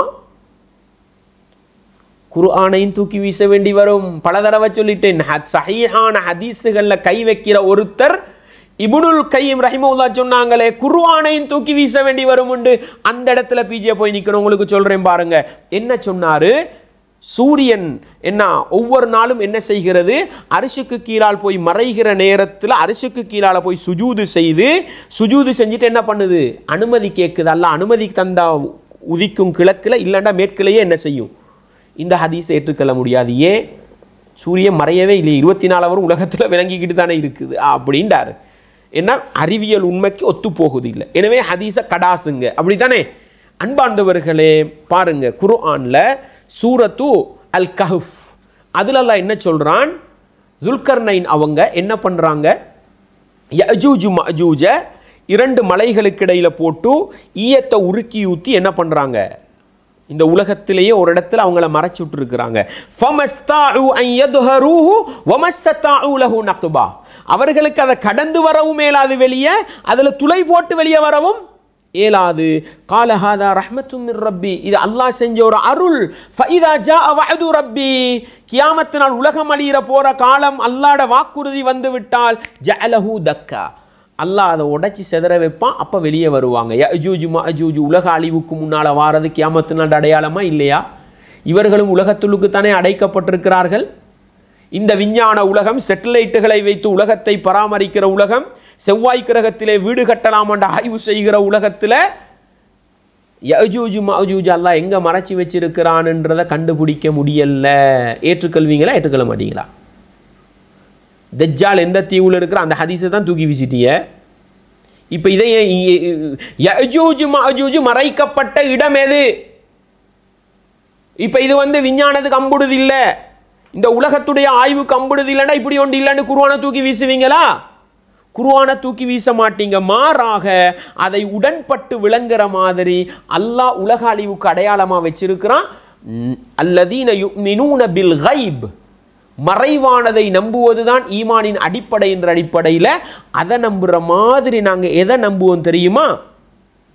சூரியன் மறைகிற ஹதீஸை நம்புவோம். எப்படிங்க வருது சூரியன் மறைகிற ஹதீஸு?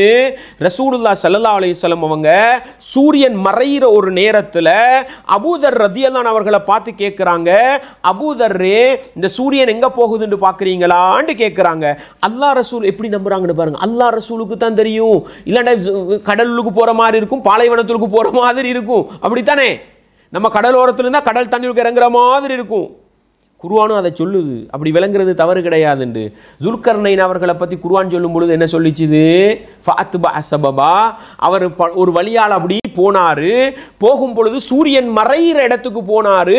கலங்கள் தண்ணி உள்ளுக்கு சூரியன் போகிற மாதிரி இருந்துச்சுன்றார். இல்லை பிஜி அப்படியே தர்ஜுமா பண்ணி வச்சிருக்காரு. என்னடா இது? விஞ்ஞான உலகத்தில் சூரியன் கடலுள்ளுக்கு இறங்கலன்னு வரும் பொழுது இவர் சேத்து தண்ணி உள்ளுக்கு இறங்கின மாதிரி கண்டன்றாரு. வசனத்தை தூக்கி வீசுவோமா? ரெடியா? இல்லை. அதை நாங்கள் புரிஞ்ச மாதிரி ஏன் இந்த ஹதீஸ் சொன்னாங்க? அது எங்கே போகுது தெரியுமா? தத்ஹபு ஹத்தா தஸ்ஜுத தஹ்தல் அரிஷி, அரிசிக்கு கீழால போய் சுஜூது செய்கிறதுக்கு போகுது. ஃபதஸ்தஅதின், அல்லாஹ்ட்ட அனுமதி கேட்கறது, உதிக்கிறதுக்கு அனுமதி கொடுத்தா என்ன செய்யும்? கிழக்கில் உதிக்கும். அனுமதி மறுக்கப்பட்டால் உடனே ரசூலுல்லாவே குர்ஆன் வசனத்தை ஆதாரம் காட்டுறாங்க. வஷம்சு தஜ்ரி லிமுஸ்தகர்ரின் லஹா, சூரியன் ஒரு அது தங்குற இடத்தை நோக்கி போகுதுன்றதுக்கு இதுதான் விளக்கம் உண்டு. ரசூலுல்லாஹ் சொன்னதை இவர் அப்படியே தூக்கி சொல்லி இந்த ஹதீஸை தனியாக விளங்கப்படுத்தணும். அதுக்கு ஒரு சிடி தேவைப்படும், ஒரு அவர் தேவைப்படும். அது வேற. என்ன சொல்ல வருகிறேன்? இதை மறுத்தவர் குர்ஆன்ல வந்ததை மறுத்தாரா? இல்லை. யஜூஜ் மஅஜூஜை மறுக்கவும் இல்லை. அவங்க சொன்னாங்களே சேத்து தண்ணிகளுக்கு சூரியன் மறையுதுண்டு, அதை மறுக்கவும் இல்லை. உடன்பாட்டா விளங்கினார் தானே? அது மாதிரி ஏன் இதை விளங்க இயலாது? படிங்க. எந்த இப்னுல் ஜௌசி ரஹிமஹுல்லா அவர்களை ஹதீஸை தூக்கி வீசலாம், நபி அவர்கள் அறிவியல் உண்மைக்கு மாற்றமாக பேச மாட்டார்கள் என்று தூக்கி வீசலாம் ஆதாரம் கொண்டீங்களே. இப்னு ஜௌசி சொல்றாரு, இதா ராயத்தல் ஹதீஸ, ஒரு ஹதீஸு யுபாயினுல் மாக்கூல, புத்திக்கு மாற்றமாக இருந்தால் ஹதீஸை தள்ளணுங்கிறாங்க இவங்க என்று நம்மளை திட்டுறாங்க. போய் இப்னு ஜௌசியை போய் திட்டுங்க. அவர் என்ன செய்கிறாரு? இதா ராயத்தல் ஹதீஸ, இட்டு கட்டப்பட்டதுக்குண்டே நூல் எழுதின மேதை அந்த ஆள், இட்டு கட்டப்படாத ஹதீஸுண்டு. இப்னு ஜௌசி சொல்கிறாரு, இதா ராயத்தல் ஹதீஸ, ஒரு ஹதீஸு யுபாயினுல் மாக்கூல, புத்திக்கு மாற்றமாக இருந்தால் ஹதீஸை தள்ளணுங்கிறாங்க இவங்க என்று நம்மளை திட்டுறாங்க. போய் இப்னு ஜௌசியை போய் திட்டுங்க. அவர் என்ன செய்கிறாரு? இதா ராயத்தல் ஹதீஸ, இட்டு கட்டப்பட்டதுக்குண்டே நூல் எழுதின மேதை அந்த ஆள், இட்டு கட்டப்படாத ஹதீஸுண்டு. அந்த இப்னுல் ஜௌசி ரஹிமஹுல்லா கஷ்ஃபுல் முஸ்கில் மின் ஹதீஸ் ஸஹீஹைன் என்ற புத்தகத்தில் இந்த ஹதீஸை கொண்டு வராங்க. எந்த ஹதீஸை? சூரியன் மறைஞ்சி சுஜூது செய்துன்ற ஹதீஸை கொண்டு வந்துட்டு அழகாக விளங்கப்படுத்துறாங்க. எப்படி தெரியுமா? ருப்பமா அஷ்கலல் அம்ரு ஃபீ ஹாதல் ஹதீஸி அலா மல்லம் யதபஹர் ஃபில் இல்ம், குர்ஆன் ஹதீஸுடைய அறிவிலே ஆழமான அறிவில்லாதவர்களுக்கு இந்த ஹதீஸ் பெரிய குழப்பமாயிக்கும்ன்றாரு. எப்படி சொன்னாரு? குர்ஆன் ஹதீஸில் ஆழமான அறிவில்லாதவர்களுக்கு இந்த ஹதீஸ் ஒரு நேரம் குழப்பமாயிக்கும் அப்படின்னு சொல்லிட்டு சொன்னார். குழப்பப்படுறதுக்கு ஒன்றும் கிடையாது. ஃபக்கால சொன்னார், நஹ்னு நராஹா, அதை நாங்கள் எப்படி தெரியுமா பார்க்குறோம்? தகீபு ஃபில் அர்த், அது பூமியுளுக்கு மறைகிற மாதிரி இருக்குது. பாலைவனத்தில் இருந்து பார்த்தா, மலை உள்ள இடத்துல பார்த்தா மலையில் இறங்குற மாதிரி இருக்கும். வக்கது அக்பரல் குர்ஆனு, குர்ஆன் என்ன சொல்லுது தெரியுமா? அன்னஹா தகீபு ஃபி ஐனின் ஹமிஆ, சேத்து தண்ணியுளுக்கு இறங்குற மாதிரி யார் சொன்னா? அதை எப்படி ஏற்றுக்கொண்டோமோ அதே மாதிரி இதையும் என்ன செய்யும், ஹதீஸையும் நாங்கள் விளங்கி ஏற்றுக்கொள்வோம். ஃபஇதா தாரத் தஹ்தல் அர்தி வஸஇதத் ஃபஐன ஹிய மினல் அர்ஷ். அது பூமி உள்ளுக்கு இறங்கி உயர்ந்தால் அரிசி எங்கே இருக்குது, அது செய்ய வேண்டிய விதத்தில் என்ன செய்யும், அரிசிக்கிட்ட போய் சுஜூது செய்யும்ண்டு. எப்படி சுஜூது செய்யும்னு யாராவது கேட்டால் அவருக்கு நாங்கள் ஃபல் ஜவாபு சொல்கிற பதில் என்ன தெரியுமா, எப்படி பதில்னு பாருங்க. பிஜே கேட்குற மாதிரி சூரியன் மறையவே இல்லை, பூமி உள்ளுக்கு இறங்கவே இல்லை, கடல் உள்ளுக்கு இறங்கவே இல்லை, சூரியன் 24 ஹவரும் வெளிச்சத்தை காட்டிக்கிட்டு தான் இருக்குது. ரசூல்லா கேட்குறாங்க மறையுது மறையுதுன்றீங்களே அப்படின்னு யாராவது குதர்க்கம் பண்ணி கேட்டால் ஃபல் ஜவாபு சொல்கிற பதில் என்ன தெரியுமா, இன்னல் அரதீன சப, 7 பூமிகளுக்கும் ஃபி தர்பில் மிசால். உதாரணத்துக்கு சொல்கிறேன், இப்படி அழகான உதாரணம், ஹதீஸை புரியறதுக்கு சொல்கிற உதாரணத்தை பாருங்க. ககதபிர் ரஹா. ரஹான்றது என்ன தெரியுமா, திருகை கல் இருக்கு பாருங்க. இந்த திருகை கல்ல கீழே ஒரு கல் வச்சு ஒரு ஆணி உண்டு, ஒரு கம்பி ஒன்றை போட்டு மேலே உள்ள கல்லை என்ன செய்வோம், லொக் பண்ணுவோம். இந்த மேலே உள்ள திருகை கல் எங்கே சுற்றினாலும் கல் எங்கே இருக்கும், நடுவில் இருக்கும் கல். அவர் சொல்கிறாரு அல்லாஹ்வுடைய அரிசி இந்த திருகை கல் மாதிரி, இந்த பூமி என்ன மாதிரி, அந்த கம்பி ஒன்று இருக்குமே அது மாதிரி. சூரியன் எங்கே போய் சுஜூது செஞ்சாலும் அரிசிக்கு தான் படும்ன்றாரு. எனவே இந்த ஹதீஸை மறுக்க தேவையில்ல, அதை ஏற்றுக்கொள்வோம்னு யார் சொல்கிறா, நான் சொல்லல, கள்ள சலஃபிகள்னு பிஜே சொல்லுவாரே அவங்க சொல்லல. எந்த இப்னுல் ஜௌசி ரஹிமஹுல்லா அவர்களை ஹதீஸுகளை தூக்கி வீசலாம்ன்றதுக்கு ஆதாரம் கொண்டு வந்தாரோ, இப்னு ஜௌசி சொல்றாரு, இதா ராயத்தல் ஹதீஸ, ஒரு ஹதீஸு யுபாயினுல் மாக்கூல, புத்திக்கு மாற்றமாக இருந்தால் ஹதீஸை தள்ளணுங்கிறாங்க இவங்க என்று நம்மளை திட்டுறாங்க. போய் இப்னு ஜௌசியை போய் திட்டுங்க. அவர் என்ன செய்கிறாரு, இதா ராயத்தல் ஹதீஸ, இட்டு கட்டப்பட்டதுக்குண்டே நூல் எழுதின மேதை அந்த ஆள், இட்டு கட்டப்பட்ட ஹதீஸுண்டு. இப்னு ஜௌசி சொல்கிறாரு, இதா ராயத்தல் ஹதீஸ, ஒரு ஹதீஸு யுபாயினுல் மாக்கூல, புத்திக்கு மாற்றமாக இருந்தால் ஹதீஸை தள்ளணுங்கிறாங்க இவங்க என்று நம்மளை திட்டுறாங்க. போய் இப்னு ஜௌசியை போய் திட்டுங்க. அவர் என்ன செய்கிறாரு, இதா ராயத்தல் ஹதீஸ, இட்டு கட்டப்பட்டதுக்குண்டே நூல் எழுதின மேதை அந்த ஆள், இட்டு கட்டப்பட்ட ஹதீஸுண்டு. அந்த இப்னுல் ஜௌசி ரஹிமஹுல்லா இந்த ஹதீஸ் மறுக்கப்படக்கூடியதல்ல, உண்மைத்தன்மைக்கு மாற்றமானதுன்றதல்ல, குர்ஆனில் வந்ததையும் ஏற்றுக்கொண்டோம், அதே மாதிரி ஹதீஸில் வருவதையும் ஏற்றுக்கொள்வோம் என்று அழகாக விளங்கப்படுத்துகிறாங்க இப்னுல் ஜௌசி ரஹிமஹுல்லா.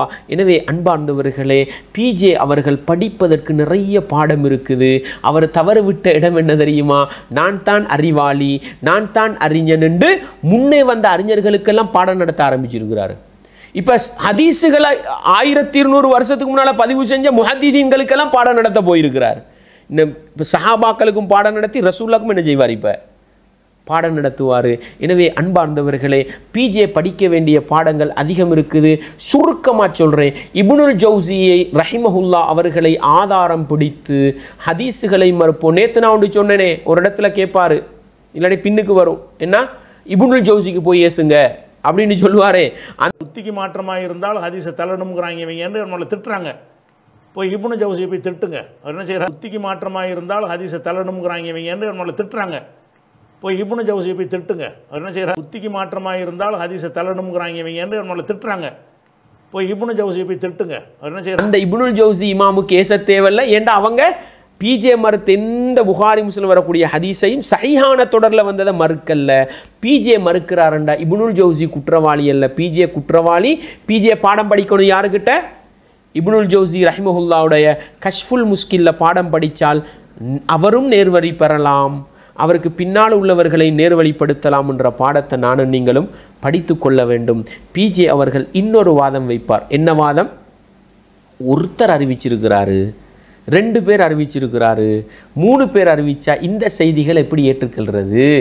எனவே குர்ஆன் என்பது 100க்கு 1000 வீதம் பலமானது, ஹதீஸ் என்றது ஒருவர் 2 பேர் அறிவித்தது. எனவே ஹதீஸுகள் என்ன செய்ய தேவையில்லை, ஒருத்தர் 2 பேர் பிழை விடலாம், பிழை வந்தால் தூக்கி வீச வேண்டியதானு சொல்கிறாரு. இந்த ஒருவர் இருவர் அறிவிக்கிற ஹதீஸுகள் எவ்வளவு பலமானது, அதை பற்றி அறிஞர்கள் என்ன சொல்லியிருக்கிறாங்கன்ற ஒரு பாடத்தையும் ஹதீஸ் மறுப்பு கொள்கையில் உள்ளவர்கள் படிக்க வேண்டும் என்பதற்காக இன்ஷா அல்லாஹ் இன்னொரு சந்தர்ப்பத்தில் அதையும் படிப்போம். இன்ஷா அல்லாஹ் பிஜே ஹதீஸ் மறுப்பு கொள்கைக்கு வைத்த வாதங்களை நாங்கள் தெளிவாக விளங்கி பிஜே வழிகட்டு போயிருக்கிறார் என்ற அடிப்படையை புரிந்து கொள்வோம். வல்லவன் ரஹ்மான் சத்தியத்தை சத்தியமாக விளங்கி எடுத்து நடக்கிற பாக்கியத்தையும் அசத்தியத்தை அசத்தியமாக விளங்கி ஒதுங்கி நடக்கிற பாக்கியத்தோடு அதை அசத்தியவாதிகளுக்கு தெளிவுபடுத்தி நேர்வழிப்படுத்துகின்ற நல்ல பணியிலும் அல்லாஹ் எங்களை ஈடுபட செய்ய வேண்டும். வஆஹிரு தஅவானா அனில் ஹம்துலில்லாஹி ரப்பில் ஆலமீன்.